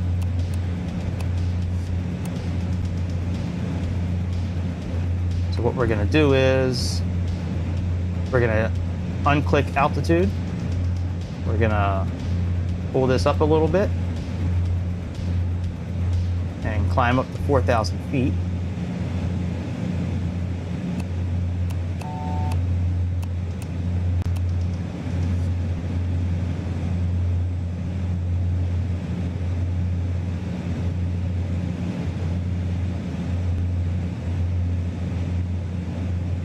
All right, let's climb to 4,000.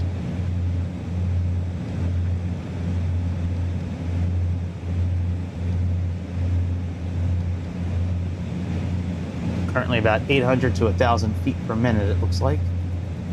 Which I'm okay with. There's no real rush to get up there. We have a little bit of time before we get to our next waypoint.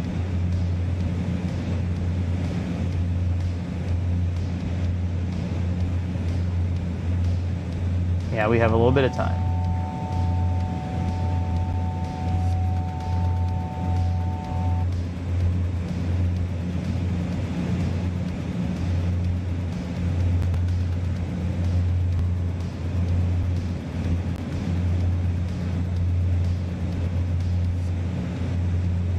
Great little airplane for 40 bucks, man. Definitely worth, I'm 40, sorry.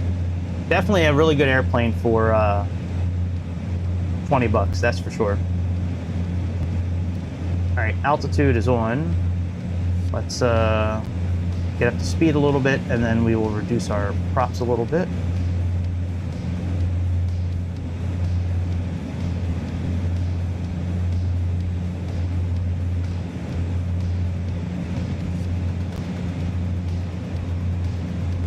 Oh, it just came alive.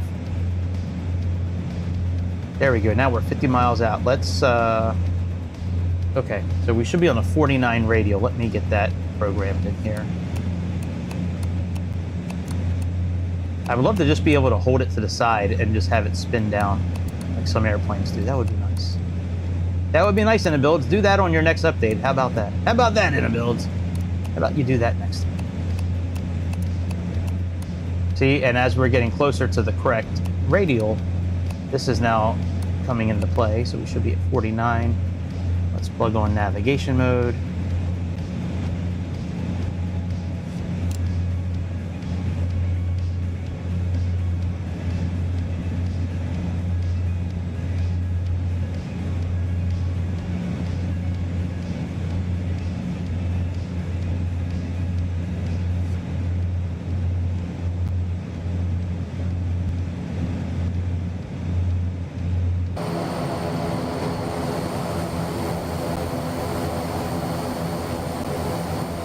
right, we are on our way to Hamburg. Next stop, Hamburg. Hamburger now. Hamburg. Remember that comedian from Def Comedy Jam back in the 90s? Hamburger. Like, Hamburger now.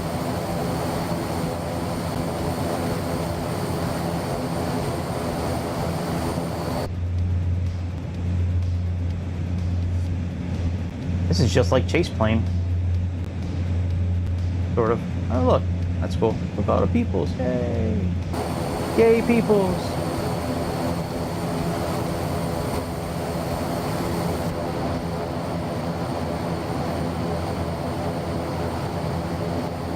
I guess number 3, maybe. Number 3 or number 4 if you're looking at wheels. I don't know. These are not like really good camera angles. They really aren't.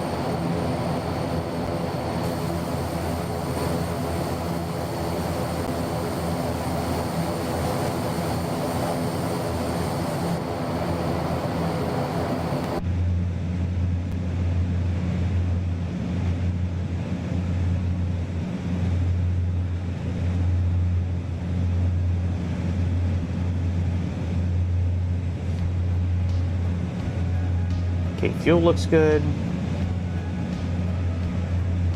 I wonder where my overall weight is. Where is my overall weight?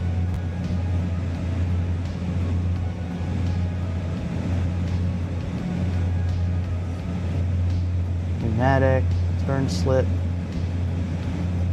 Oh, here we go, pounds.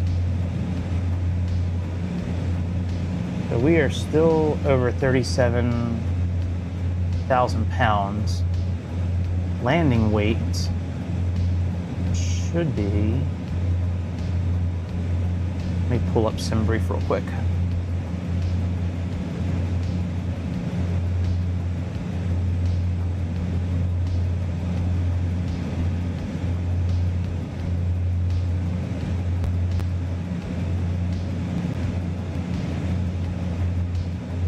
Okay, max landing weight is 34,000 pounds. So I wonder if I should jettison some fuel. Let's try to jettison some fuel and see if we can do that. If not, we'll cheat. If not, we'll cheat.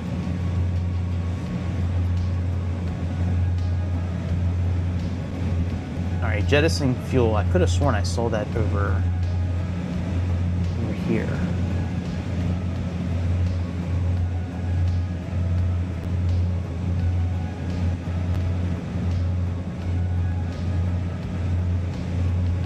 Not for jettisoning fuel.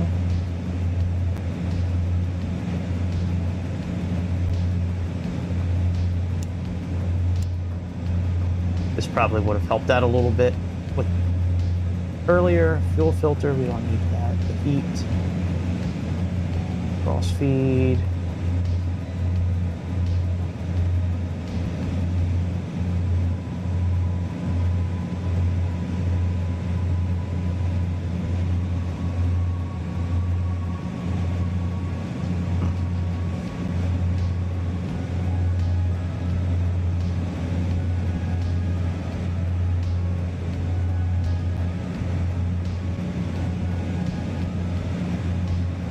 Oh, this might be for setting your fuel up.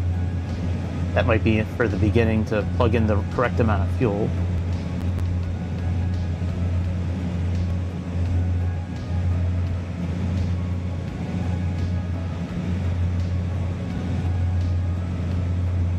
Let me just try reducing some of our fuel on the tablet here. Or reducing something. Oh, you know what? I can't reduce it on here.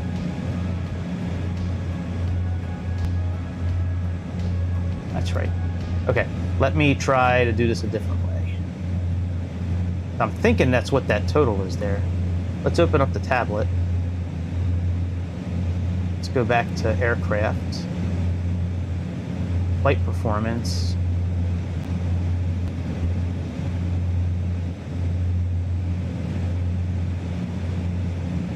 Let's say Put this back at 18 like it originally was.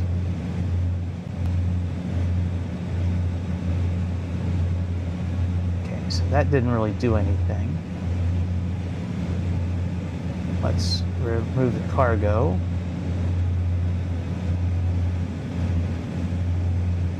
Okay, see, that still didn't do anything. Don't really want to mess with the fuel.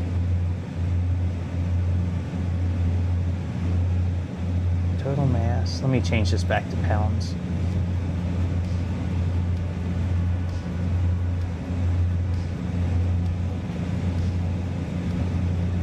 Okay, so right now we're only at 30,000. So this must not be the correct. I thought this was for pounds. Okay, so let's put this back up to where it was at before then. Somewhere around there, I think. And cargo we had at like 387, something like that. All right, there we go. Yeah, maybe this is just not working. Maybe that doesn't work, but I'm pretty sure this is a total pounds. Here's our pressure for the brakes.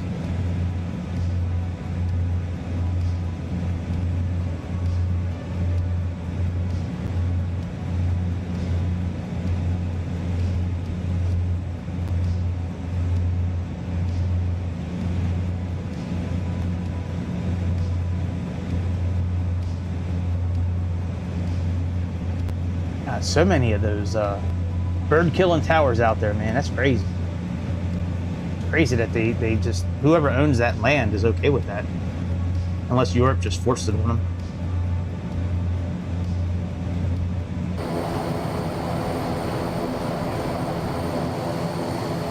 Fishman,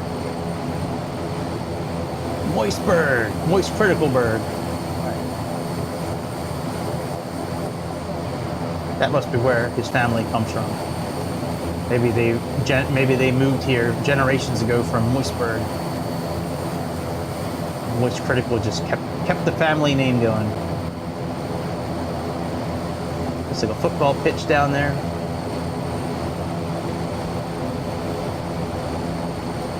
Ah, Buck's Toll. That's a good name.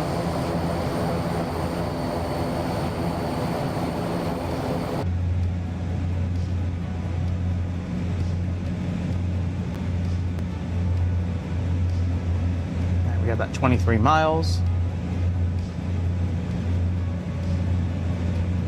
Finkel is Einhorn. Einhorn is Finkel. Say hi to Mr. Winky. Tony Luke scratching his tongue at the end of that movie. Ace Ventura, Pet Detective. At the very end when they reveal that Lieutenant Einhorn, or whatever her title is, she was actually Ray Finkel. It's a funny movie, Ace Ventura, Pet Detective. Oh, look, another nuclear power plant. Yay, nuclear. Yay, kill the world. Yay. Yay, bring one to Third Temple and kill the world. Armageddon. Yay, nuclear.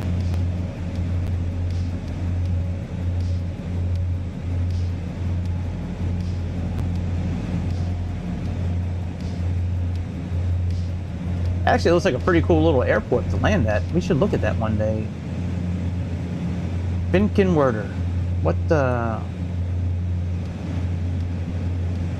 So, EDHI. Here's our airport that we're landing at, by the way.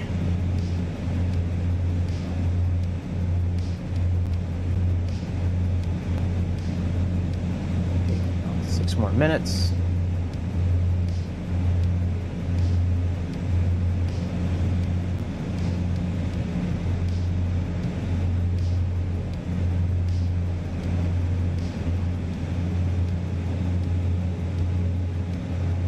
Dude, that's pretty cool. You can see smoke coming out from these towers over here. That is pretty cool. What a good attention to detail that is.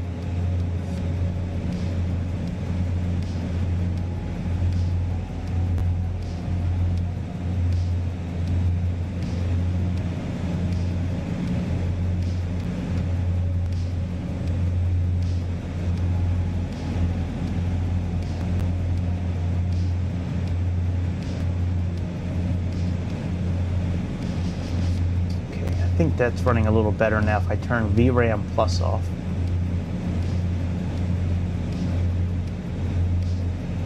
It seems to be running better now. Yep, FPS 30. Terrain level of details in the green. OLD is okay. Alright, yeah, let's leave it there. There's our airport, Hamburg. Wow, they did add a lot of stuff in here. Wow, look at this city. They got so much stuff here. Look how cool that looks. Doesn't that look like, I mean, that would be like, almost like what you see in real life. That is crazy. And what a good escape from reality flying these airplanes are sometimes.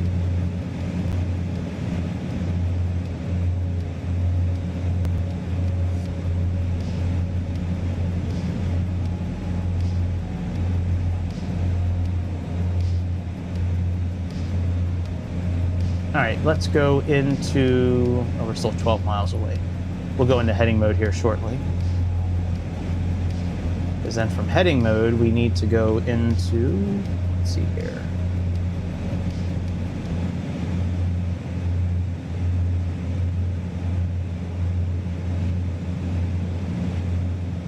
So we're actually gonna do this procedure turn here to get onto the correct path here. And let me set my chronometer. Okay.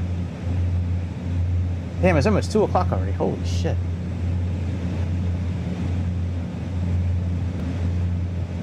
Gotta eat something soon. I haven't eaten yet. All right, let's go into heading mode.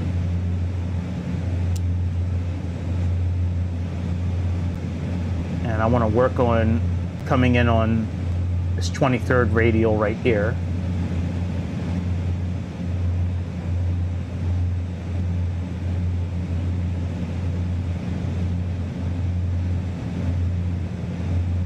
Let's get down there and do that.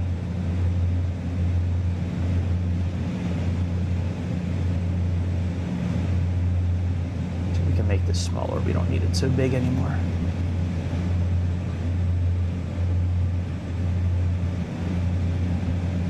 Let's put on our landing lights.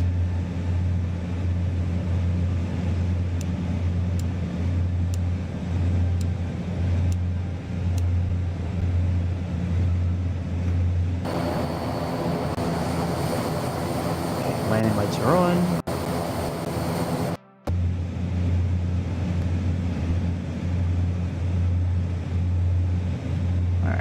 Turn to 23. And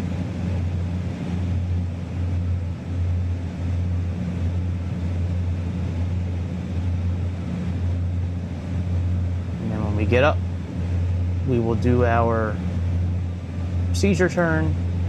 I guess we don't really need to do a procedure turn into this.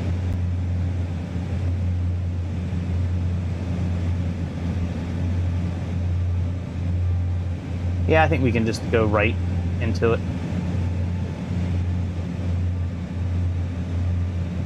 I mean, we have 17 miles to straighten out, so I think we'll be okay.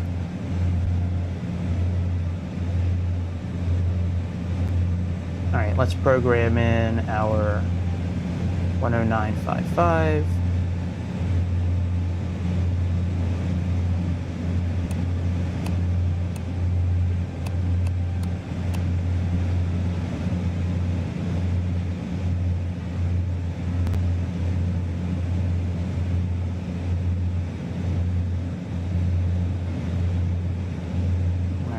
Turn up here in a minute.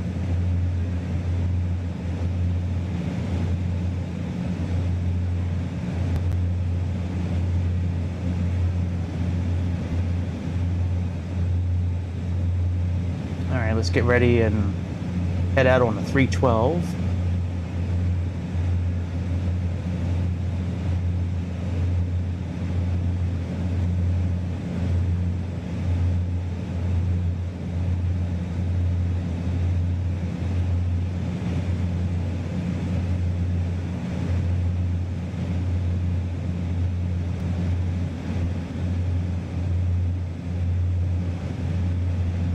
think what we'll do after we land, we'll go back and do some shots of takeoff, some landing shots.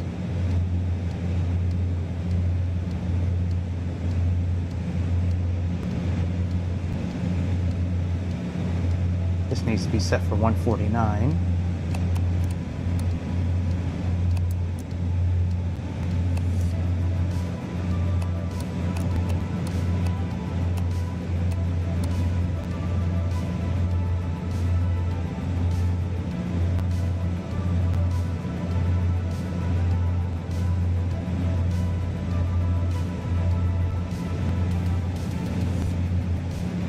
All right, we got about 17 miles.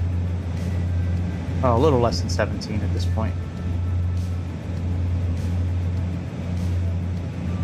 Max of 220. And then we have 3,000 that we need to get down to.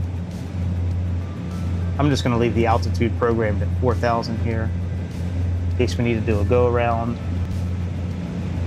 Yeah, go around. Okay. Oh, never mind. This holding circles for go arounds, anyways. And 4,000 is the miss approach. Okay. Now let's pretend like we're actually talking to the tower. Let's do 126.85.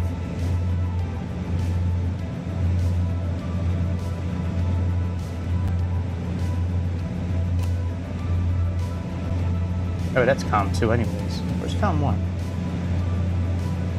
Oh yeah, that's right. COM 1 is down here. That's right. 126.85.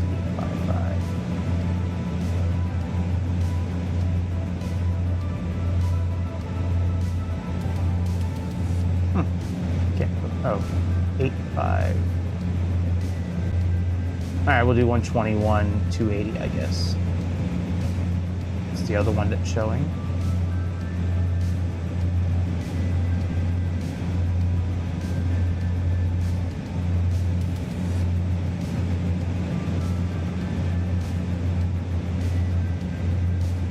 Close enough. Close enough for pretend.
Almost time to start turning around.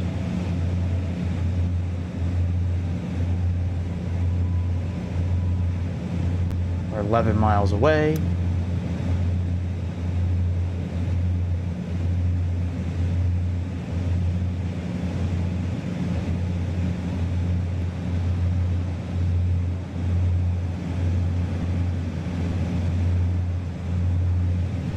All right, at 17. Second, let's program in ham again.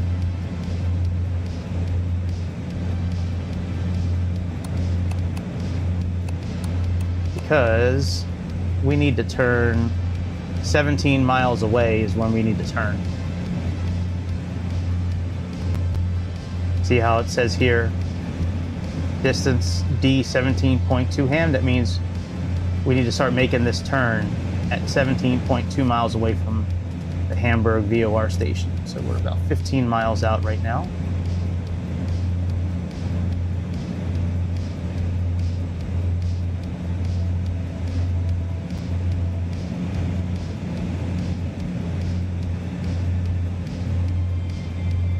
16 miles away.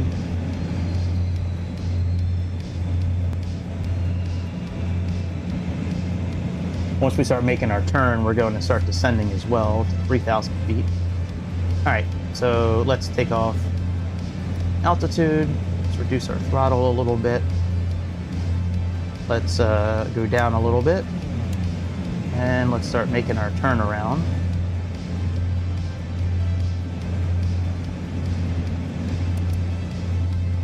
$109.55.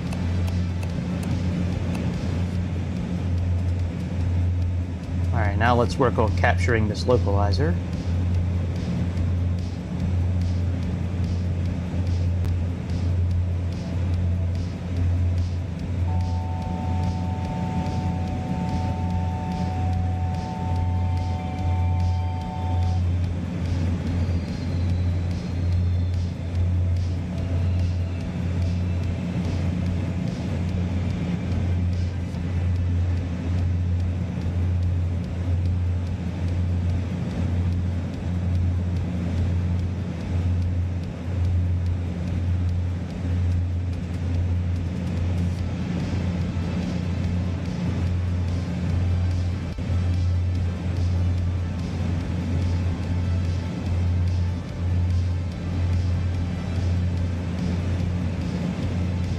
All right, we are lining up now. That's good.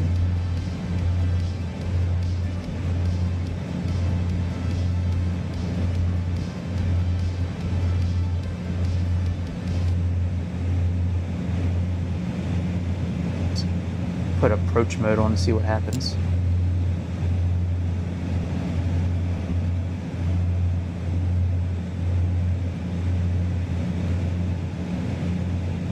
Let's hold the altitude here. 13 miles out.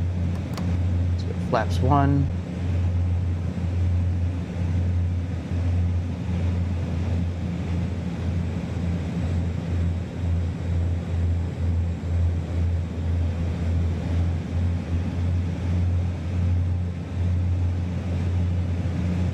All right, is it rolling us out on the right heading here? I don't think it is. No, it's not. All right, let's just see what it's doing here for a minute. It's turning us around.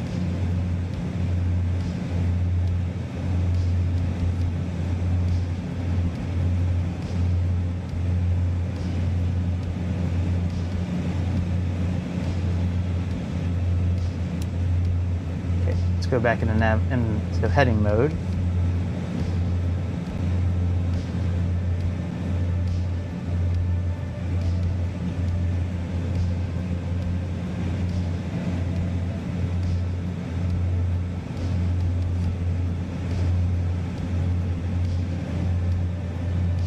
Now it's got us turning the other way.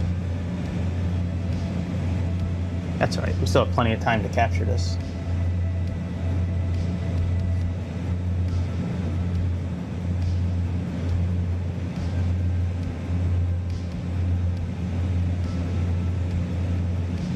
So because of that, let's just head like southwest.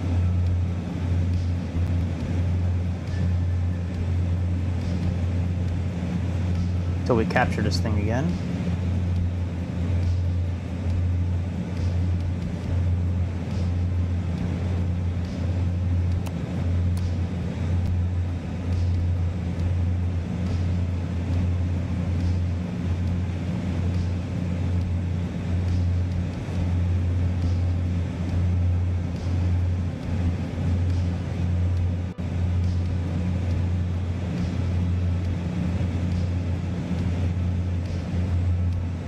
Alright, we are lining back up again to capture this thing.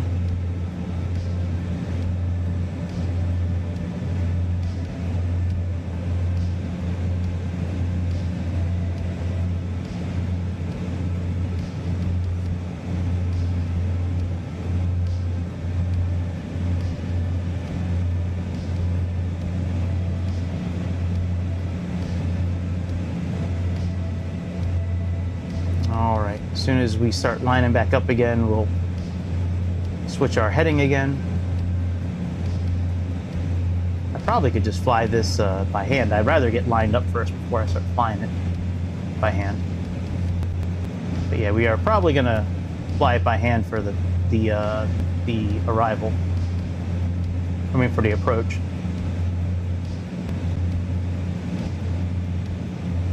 Okay, as soon as these start lining up better, we will get that set up properly.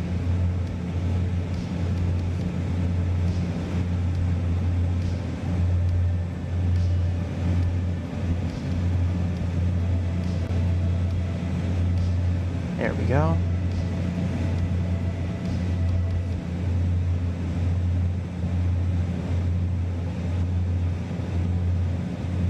Okay, let's go landing gear down.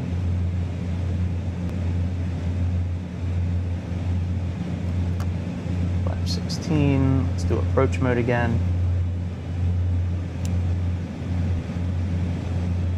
And let's see if they do it properly this time.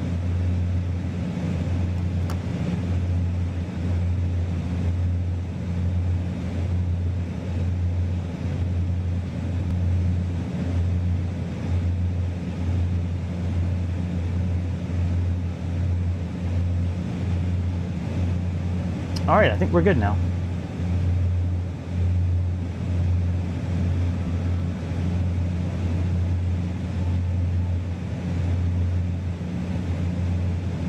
Excellent. Glide slope captured.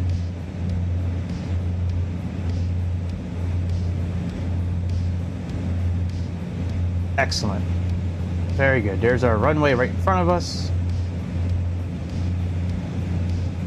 We have 2 more settings of flaps left.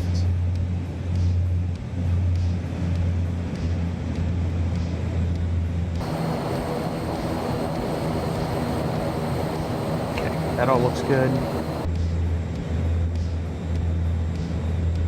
I kind of want to reduce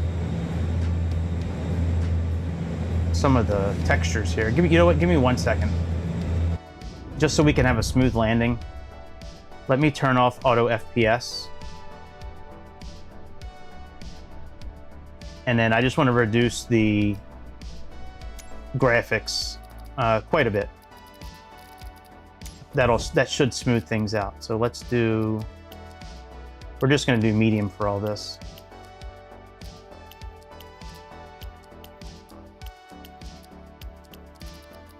And we're going to move this down to about 100.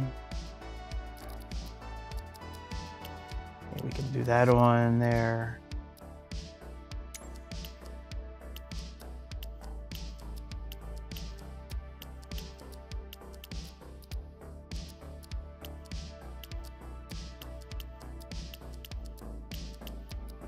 Okay.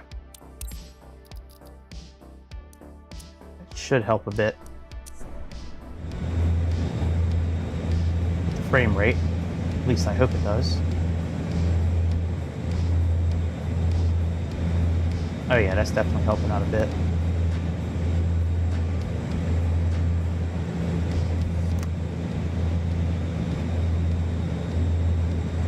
At least I thought it was. Might be better off just putting auto FPS back on.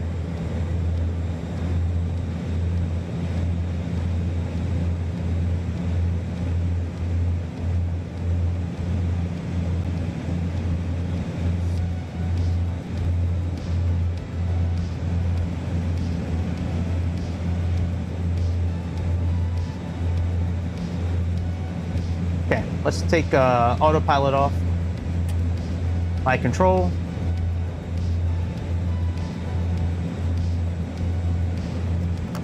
Flaps full.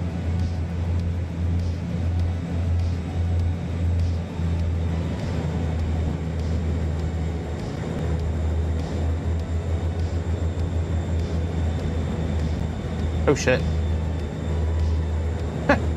No, Greg, no! Don't crash us.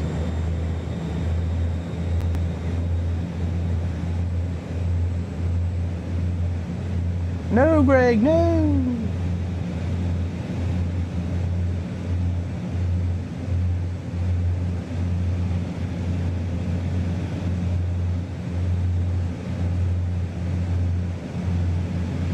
I do like these old style approach indicators here, like the old style, like they have in the Cessnas.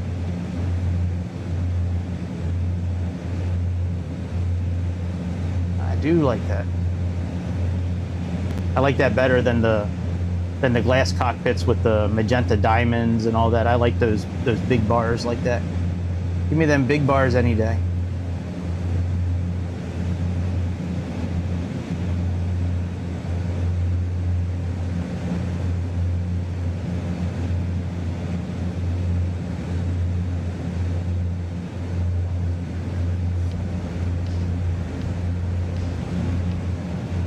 Plane handles nice. Very easy to maneuver and turn. Very nice, very responsive. Certainly, I think turning down the ground textures and all that shit certainly helps, but because we're running at like 60 frames a second now, which is wonderful.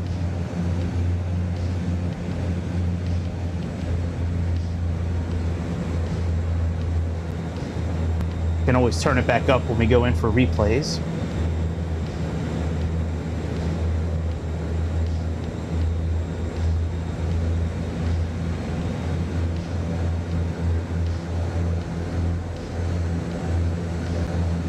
Not sure which way the wind is blowing, if there is any wind.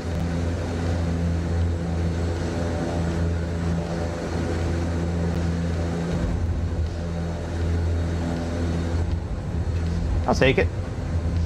I usually try to go for anything under 300, but I'll take that, a 5-star landing.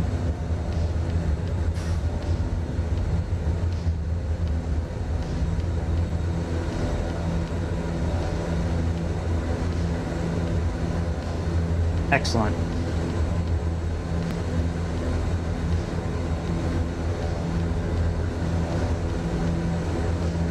Wow, what is going on here? All right, so that's good. Now let's pause this. Let me stop recording on Sky Dolly. No, I didn't record. Oh, you son of a bitch. Shit. Oh, man. Oh, well, it is what it is. We can always recreate it. Let's, shit.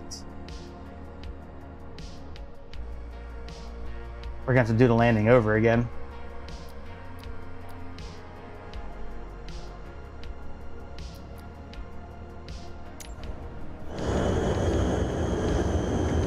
Let's take back off again.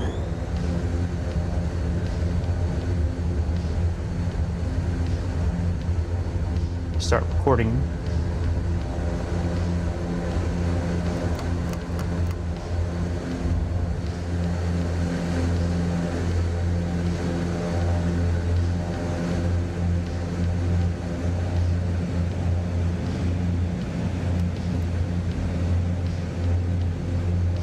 All right, we'll come back in for another landing,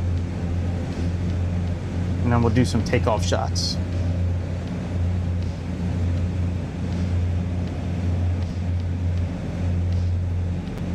Let's get up to 3,000 feet.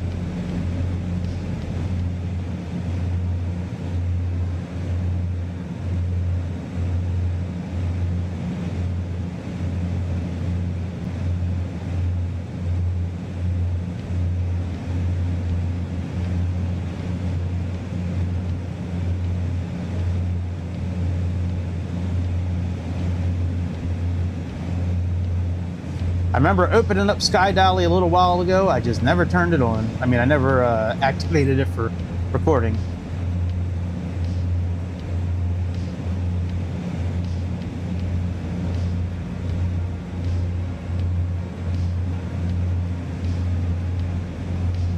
All right, we are almost at our cruising altitude again of 3,000. Not cruising, but almost at the right altitude of 3,000.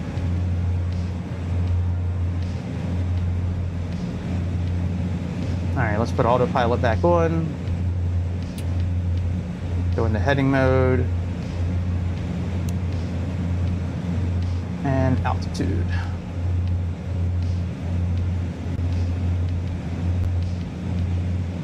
Darn it, darn it. Well, at least we get to come in for another landing. That'll be fine. I don't mind doing that.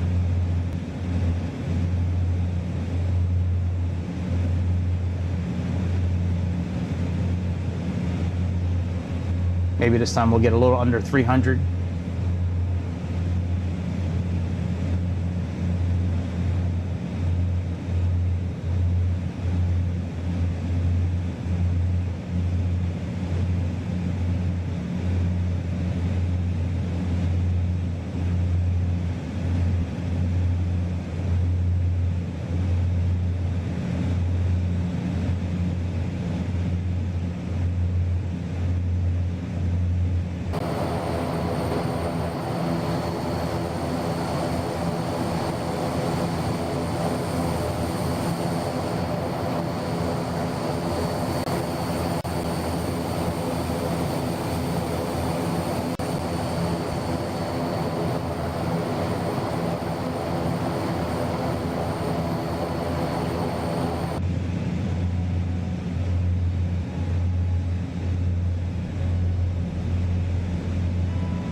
Alright, let's turn to about 330, which is approximately the reciprocal of our landing.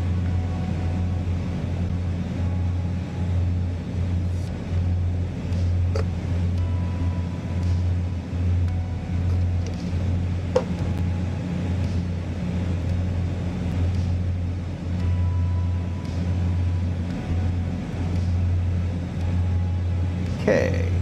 It's all good now. Now we just have to wait for our glide slope indicator to get up and above where we're at. I do like how this indicator shows us where to go. That's nice. It's nice when that works properly.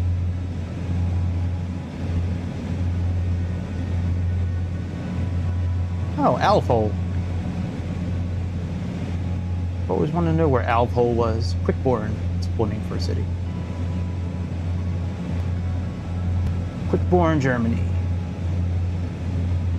Alright, we can see the glide slope indicator starting to raise up, which means we're starting to get far enough away where we can go back into approach mode again.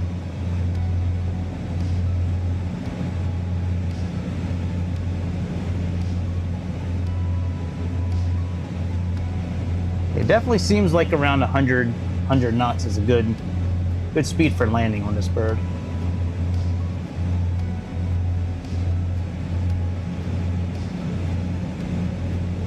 All right, we'll turn around here in a moment. Let's get about 13, 14 miles out, and then we'll turn.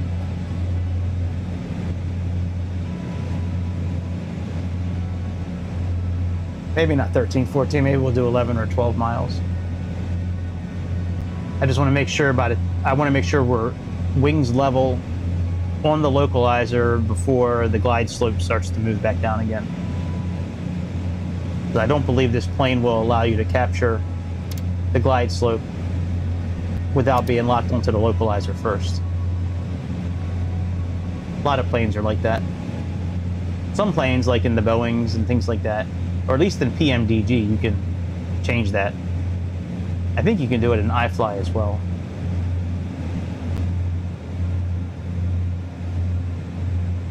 All right, let's wait until it says 13 on the mileage here, and then we'll turn around. Let's wait for this to say 13.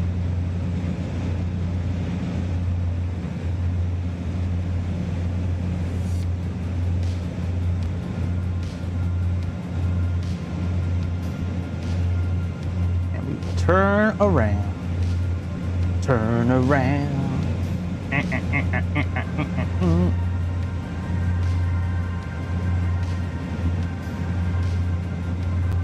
And then we're gonna, I'm gonna try not to bring up the, all right, we're 13, let's move. I'm going to try not to bring up the chart this time.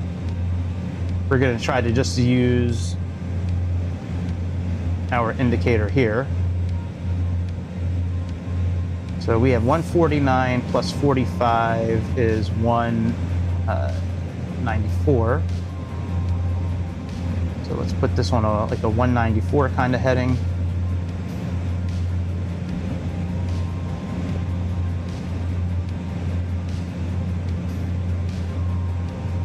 All right, now we're starting to get a little back on track with this.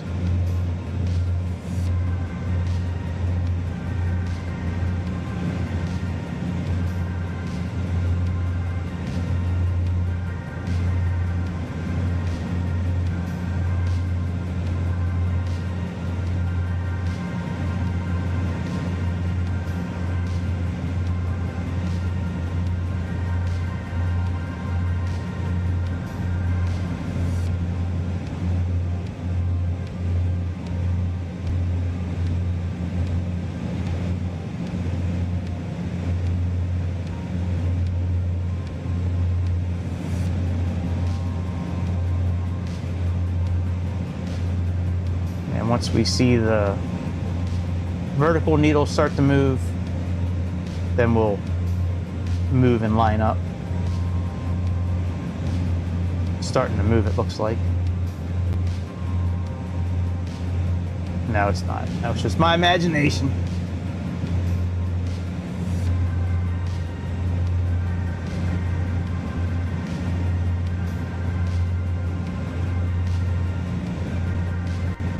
Glide slope is starting to move though.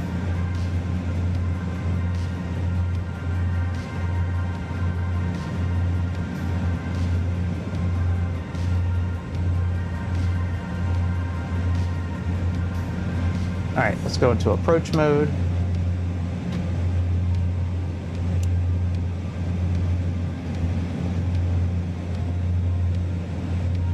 Put our landing gear down.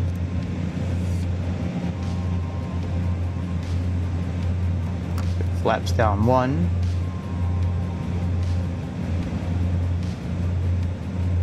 And again, we are lined up on our runway again, nice and pretty. 8 miles out. Glide slope is captured.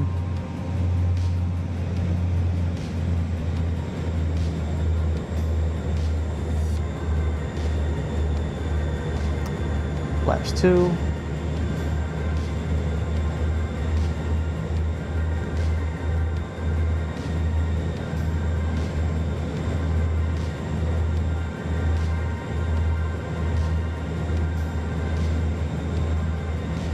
Alright, we are in the white bar, that is good.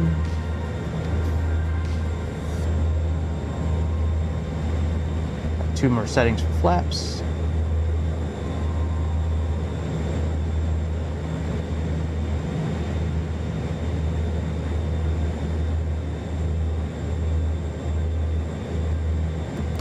Flaps 3.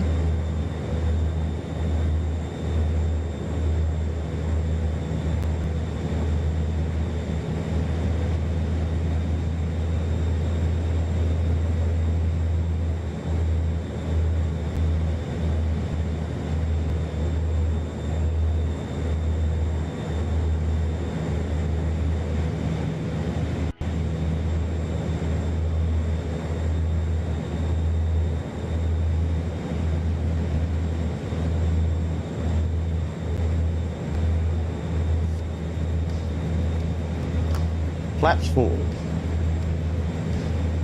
Cleared for landing.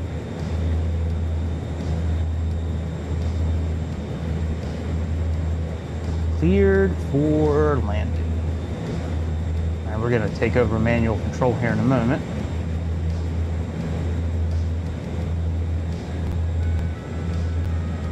Okay. Let's see here. My control.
Come on, frame rate. Hold up, bitch.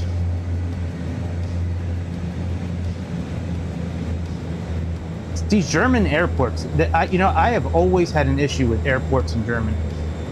Not like not Munich, actually. But like a lot of the other ones, like this one, Frankfurt,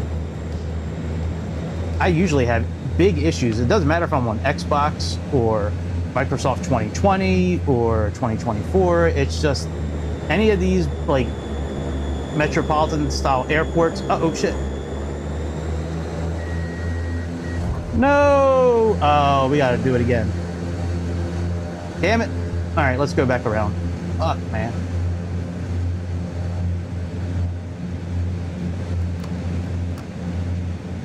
We might have put the flaps full a little too quickly. All right, let's try it one more time.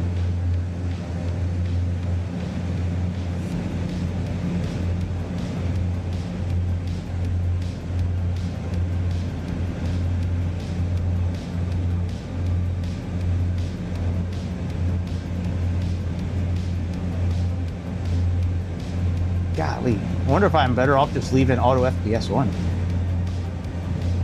Frame rate's fucking terrible.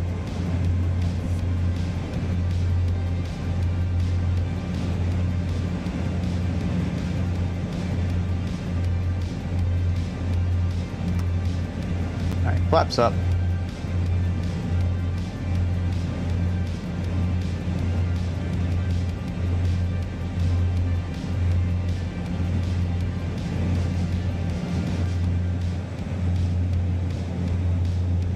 Flying by hand again. Maybe I'll just fly the whole thing by hand.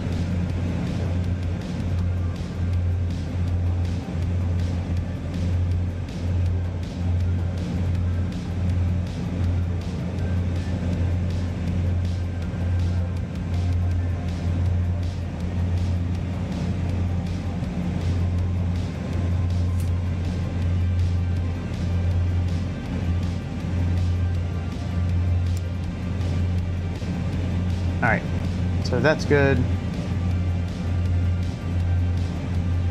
Altitude mode should be on.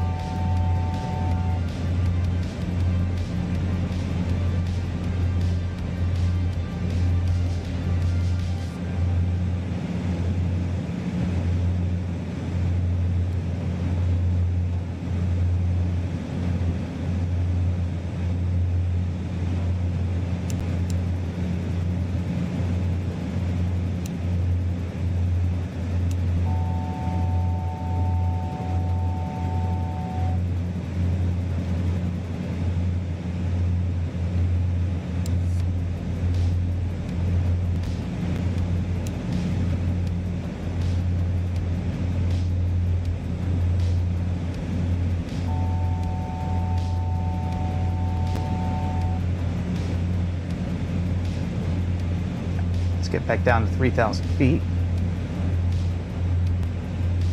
Sorry about having to do the landing again. I can't control the frame rate, man. That's terrible. And I moved everything down to medium, so I mean, it leads me to believe that maybe it's not really any of those settings that's the issue. Okay, let me put on auto FPS again.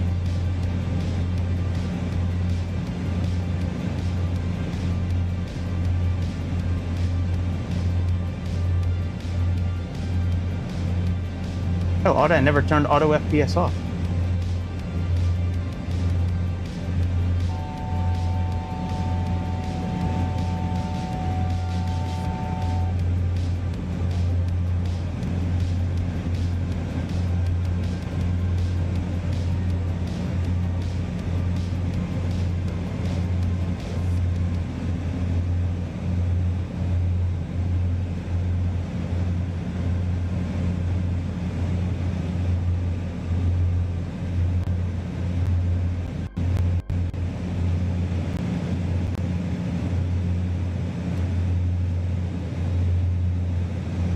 Alright, now we're leveled off.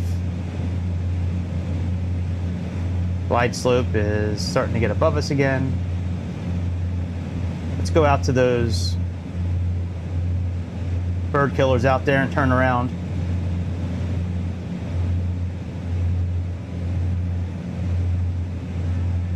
Worst comes to worst, I might be able to use some of that footage that we just captured.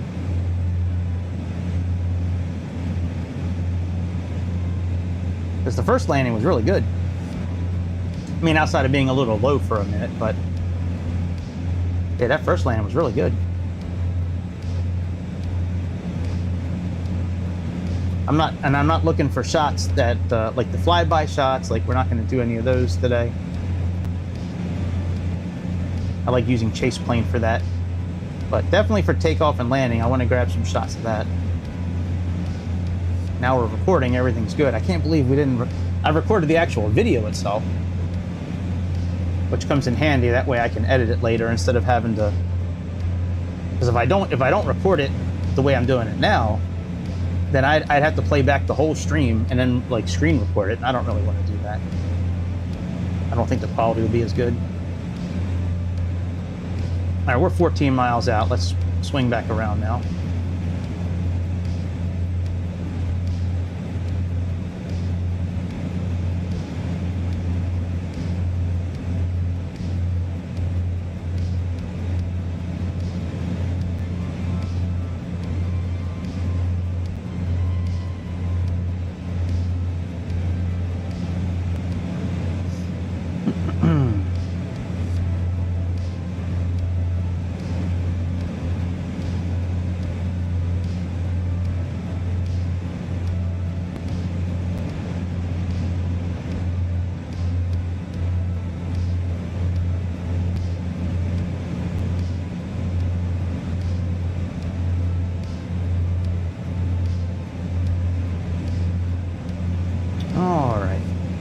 Set this at 120.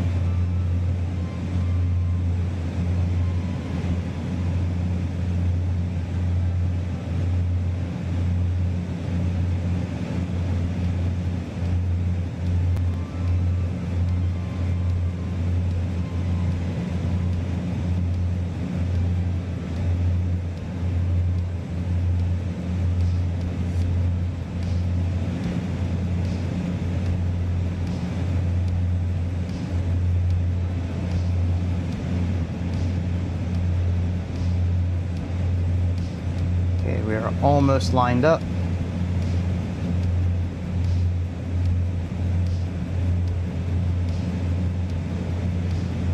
Come on, airplane. Want to cook my dinner. At least start making my dinner before I fly again. Making some buffalo chicken. Buffalo chickens. All right, let's go on approach mode again.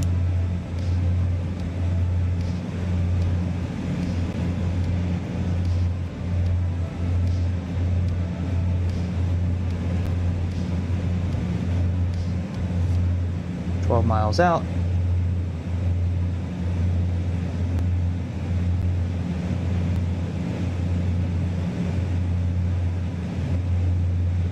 All right, this time I'm going to leave the autopilot on until we get to about 1,000 feet. Just want to see how the frames are doing at that point. All right, there's our runway right up here.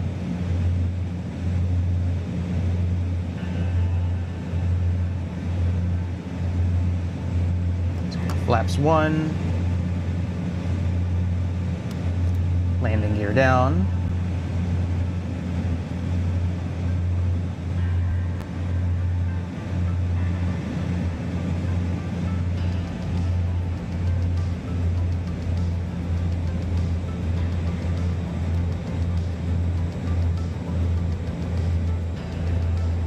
Glide slopes captured again. Now I'm wondering if I would have switched nav2 to a different frequency. I wonder if we'd still be picking up this ILS right now. Because like I said, approach mode in the F28, you have to have both nav1 and nav2 programmed to the same frequency. Otherwise approach mode won't work. You have to have that, and you have to have their courses set together too. Now this one, I don't think you have to have the same course programmed, but probably the same frequency if that's something that is in the F28. At least I would think that would be the case. We'll try that out a different day. I'm not going to do it now, being that this is our third landing attempt because I'm a moron and I forgot to activate Sky Dolly. I opened it. I just never started recording. All that time, I should have just looked at Sky Dolly at least once while we were flying just to see if it was recording. I don't really care about it recording the flight itself. I just wanted to do like takeoffs and landings so I can replay it and do different camera angles and shit. Whoa, bitch. Whoa, turbulence.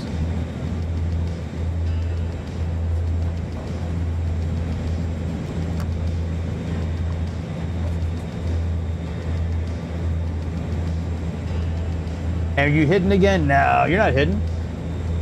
I don't have any filters on, like, I think the only filter I have on is like the N word and like maybe one other word.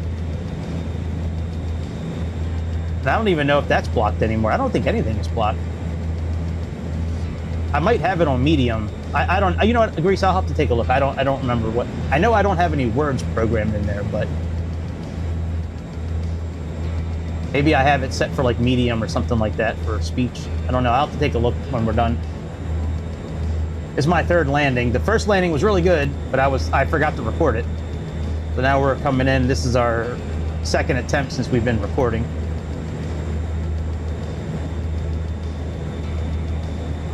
Maybe. Maybe. What's up, dude? You having a good Sunday? Well, it's Sunday night now. I'm gonna come back on later tonight too. Later tonight, your time. Your time. Camera's over here. Your time. Yeah, when I'm done this flight, I need to cook a little bit. This is a nice little airplane, man. For 20 bucks, this is a good little airplane. All right, flaps full. Yeah, see, our frame rate's starting to drag again, man. It's always these airports in Germany.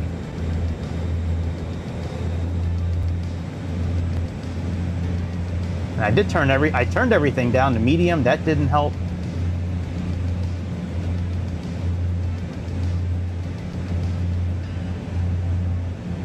All right, let me take manual control.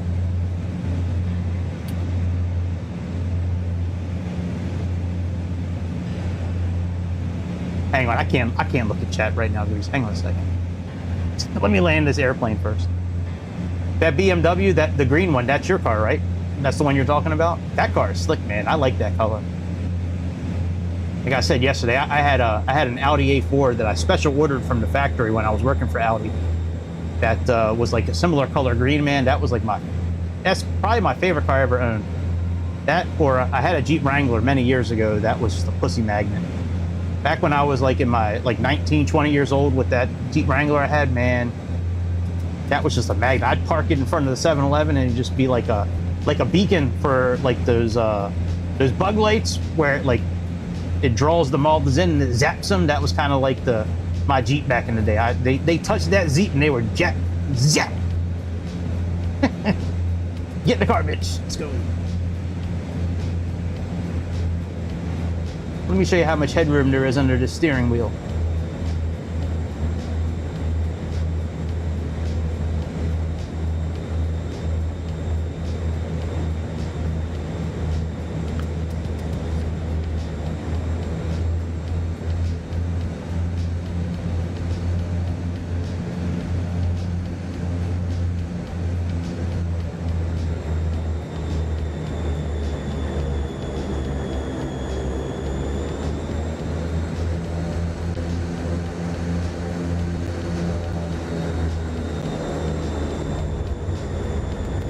I'll take it.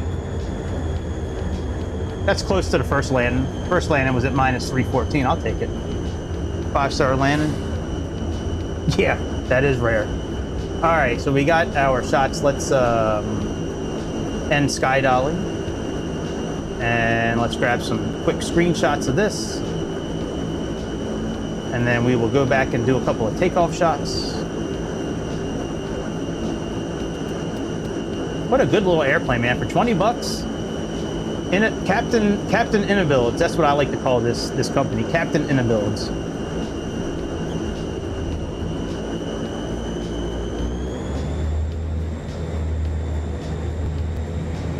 I do. I like this plane, man. I waited a long time for this plane to come out. This is a nice little airplane.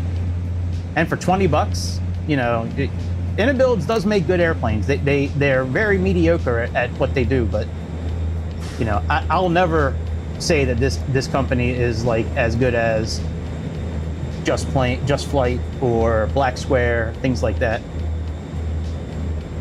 All right, let's do this one shot here. We'll sit here until landing, and then we'll do like another landing shot, watching it come in.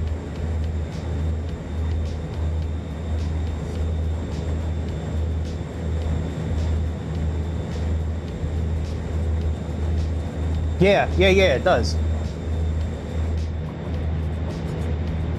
When I was building this plane on SimBrief, it actually, and when I was looking, it looks like the ATR 42 maybe took the place of this airplane, like in the scheme of things as time went on.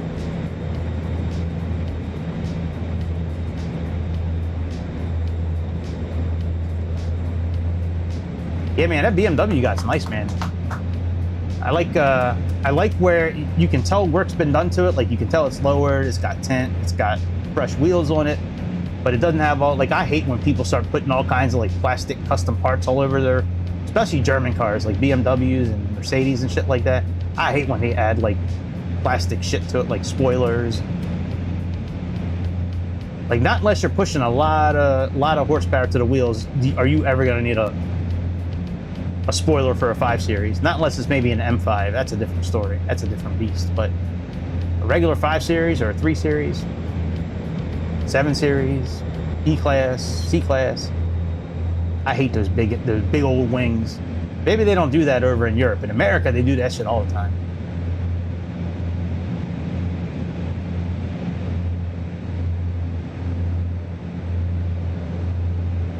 All right, like I said, after we land, we'll scoot back out a few miles and then just watch it come in.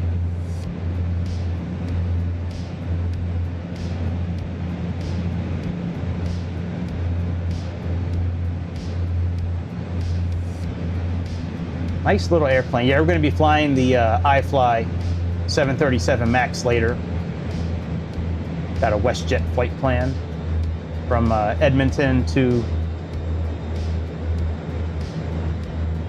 Right. Yeah. Well, you did a good job. That's for sure. You can definitely tell it's from the 90s, but it doesn't look like shit. You did a good job. Whatever the upgrades you did to it, they all look really good. At least on that picture you showed me. I don't know if that's a current picture, but that current picture, man, that car looked good. I'd buy it from you, but I don't need a car. Not right now, at least.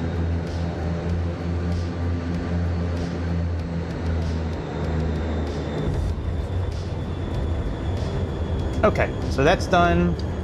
Let's rewind a little bit again. All right, pause. Let me move the time to, we'll say 25.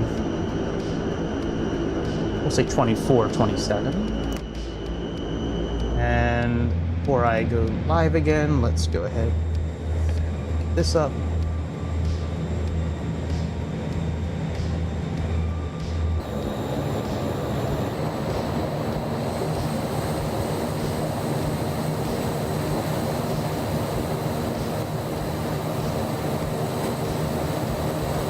Oh, I do want to get a shot of the wheels coming down too. Hang on a second.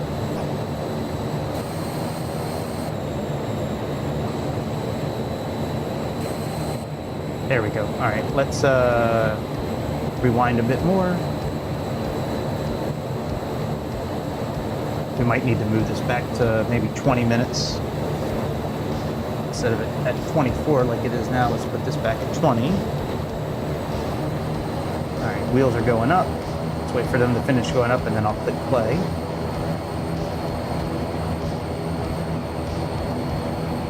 There we go. All right, now we're playing again. Stay here until the wheels come out. And see, I don't see the beacon light flashing, but we have it on. It's weird.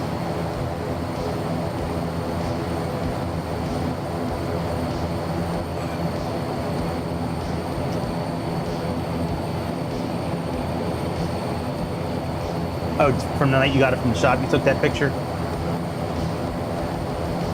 Yeah, man. That's a good vehicle for giraffes, man. That's a giraffe magnet, that car. Yes, sir. Got a good back seat for giraffes.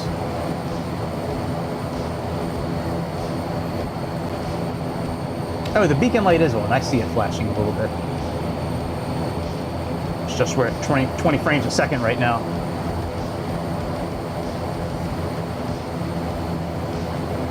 Yeah. Well, that 5 Series has always had I think that 5 Series always had a classic look. Like a 3 Series looks like, to me, a 3 Series looks like a regular everyday car. You know, it's like the size of a Nissan Sentra, you know, or a Honda Civic, that kind of thing. But yeah, man, I think the color has a lot to do with it. I think if that car may have been a different color, maybe you wouldn't get the reaction that you do. But it's just something about green cars, especially on German cars. Those green colors they put on those cars, man, those dark forest greens or the metallic they put in it, I mean, those green cars look really good. All right, there comes our wheels.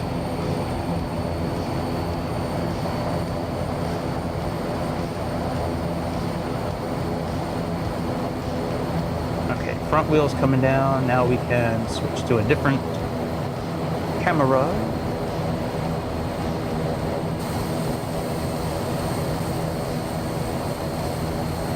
All right, we'll just stay like this, I guess, until we land.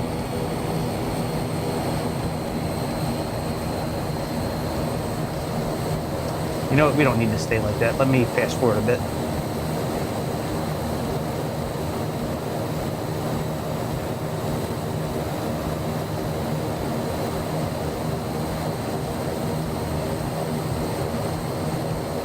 Okay, that's good. Let's just stay there.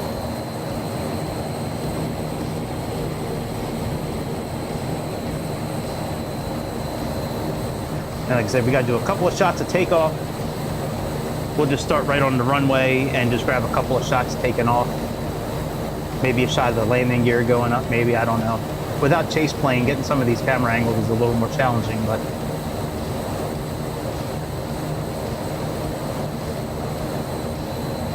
I'm surprised chase plane hasn't come out with an update yet for the beta 5. Hopefully they will.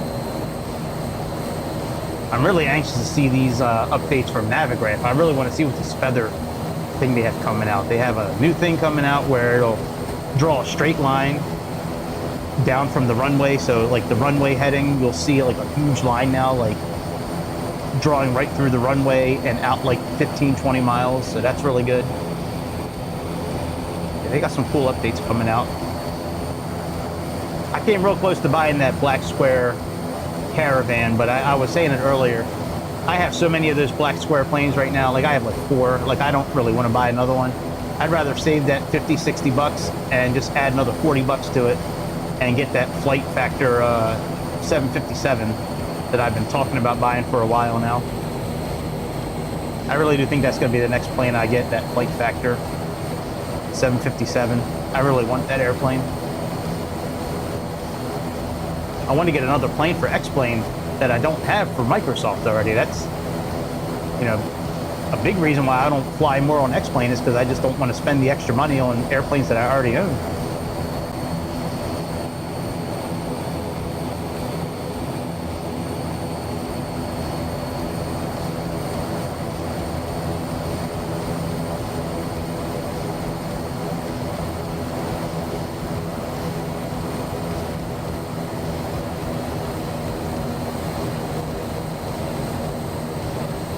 All right, come on, frame rate. Work with the frame rate, work with me.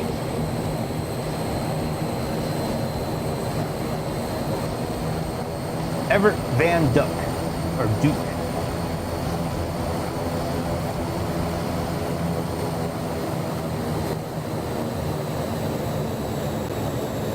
Boy, that frame rate is gorgeous. These German airports, man. I knew I shouldn't have been landing at a German airport today.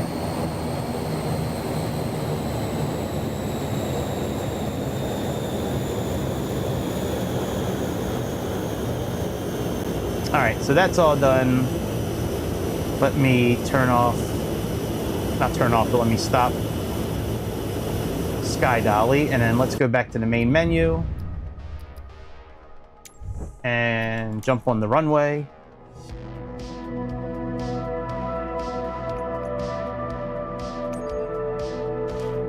So we have EHEH.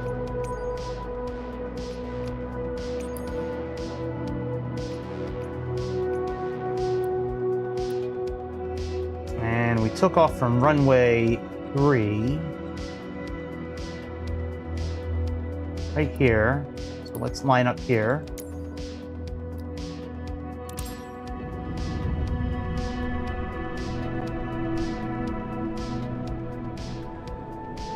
I don't care about programming navigation. I don't care about any of that. I just want to take off, grab a couple of shots of that, and then be done. Go make my dinner. I got about 6 chicken breasts I got all ready to go. Gotta get them all cooked up. See, this game is retarded. It really, Microsoft, you are fucking retarded.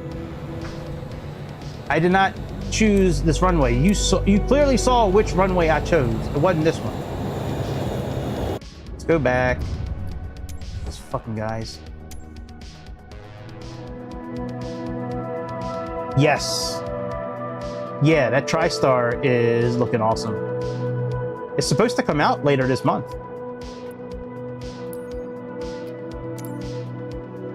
All right, if they start us on runway 21 again, I'm just gonna do slew mode and bring us over to the correct runway.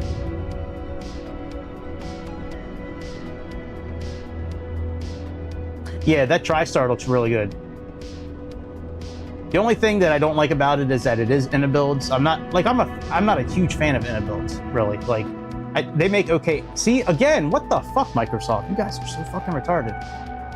All right, let's do slew mode and we'll just go over to the right runway.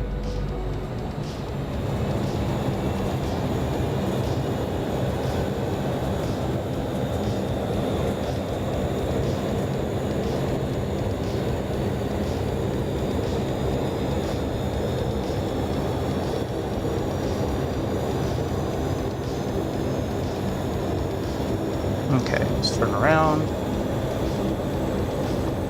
You watched the full thing? Yeah, I watched part of it last night. I wound up falling asleep. I'm gonna watch the rest of it while I'm cooking today. Yeah, that iniBuilds TriStar looks good. Oh yeah, no, I shouldn't say I don't like iniBuilds. They are very consistent. Yes, you are right about that. The thing that I don't like is that they're just they seem to be just very mediocre with the planes they make. Like, they're not like study level, and I kind of like those study level planes, but iniBuilds, the quality is always on par. They work. Deliveries are great. The textures are good. Like, the sounds are good. Like, it's very good, you know, pretty much all the time with them.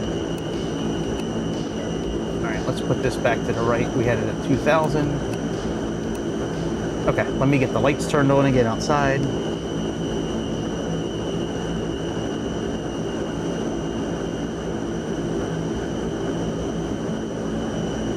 All right, that looks good, and let me go ahead and start recording Sky Dolly. All right, Sky Dolly's recording. We have our flaps set for takeoff. Trim is good. Those are good.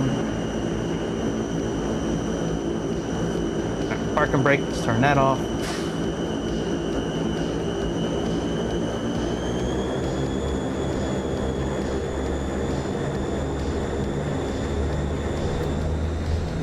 Alrighty, takeoff power is set.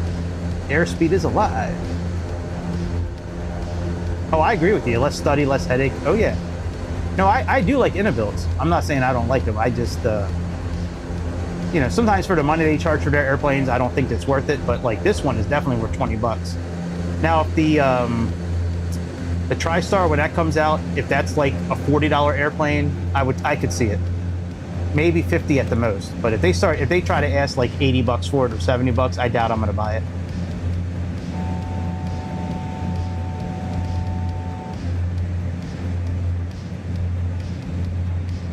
We'll see though. Hopefully it's not gonna be a $80 airplane. Hopefully it'll be like 40 or 50. 40 or 50 I could see for that airplane.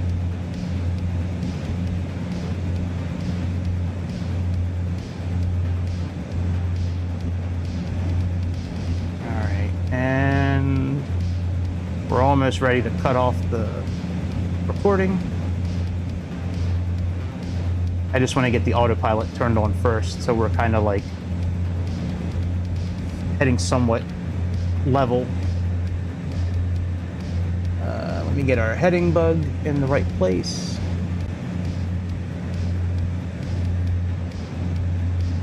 Flaps up.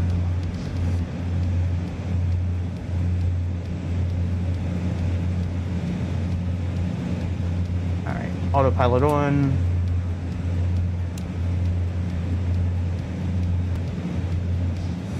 And we'll do altitude on as well. All right, now let's go backwards.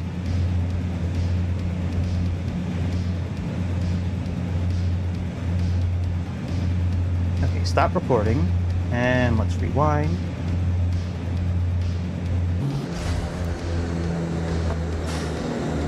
Oh yeah, oh yeah, yeah.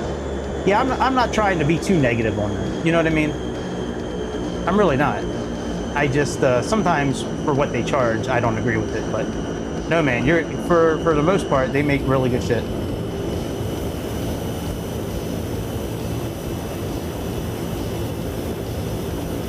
I mean, every airplane I've owned from iniBuilds, I've been happy with.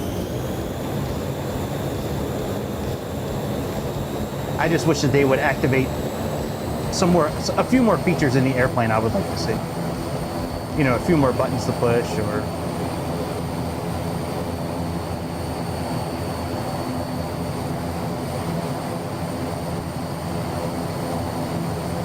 I like the wall of forest we have here at the airport, by the way, the big rocks of forestry we have there. That's always nice when they do. Oh, look, that's always good when the gear comes down while you're taking off.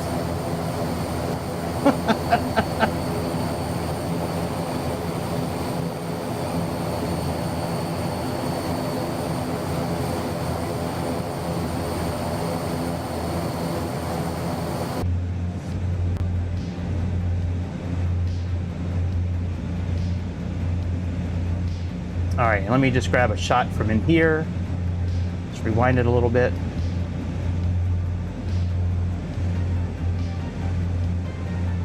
Pause. SkyDolly works so well. I love using SkyDolly. It's such an easy tool to use. And it's free! It's free! It's awesome, man, that it's free.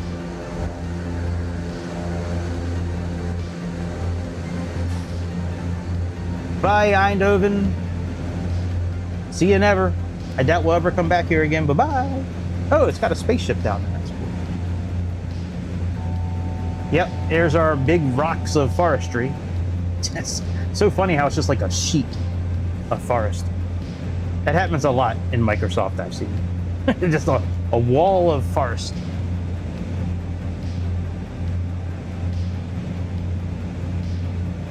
All right, I think that's pretty good for our screenshots. So yeah, we can end this now. Let me just stop SkyDolly so I don't lose any recordings. Because I have done that quite a few times where I just close the simulator out while SkyDolly is running, and then I've lost everything that I recorded on SkyDolly. It's like, fuck, man. Fuck. Now I did rent the updated Learjet. I am not buying this, by the way. I rented it. I think I still have like another day. Oh, your steak. Bam. I'll catch you a little bit later. I might try this again a little bit later. Hey man, 50 euros is good, man. That's a good meal. That's good for a steak.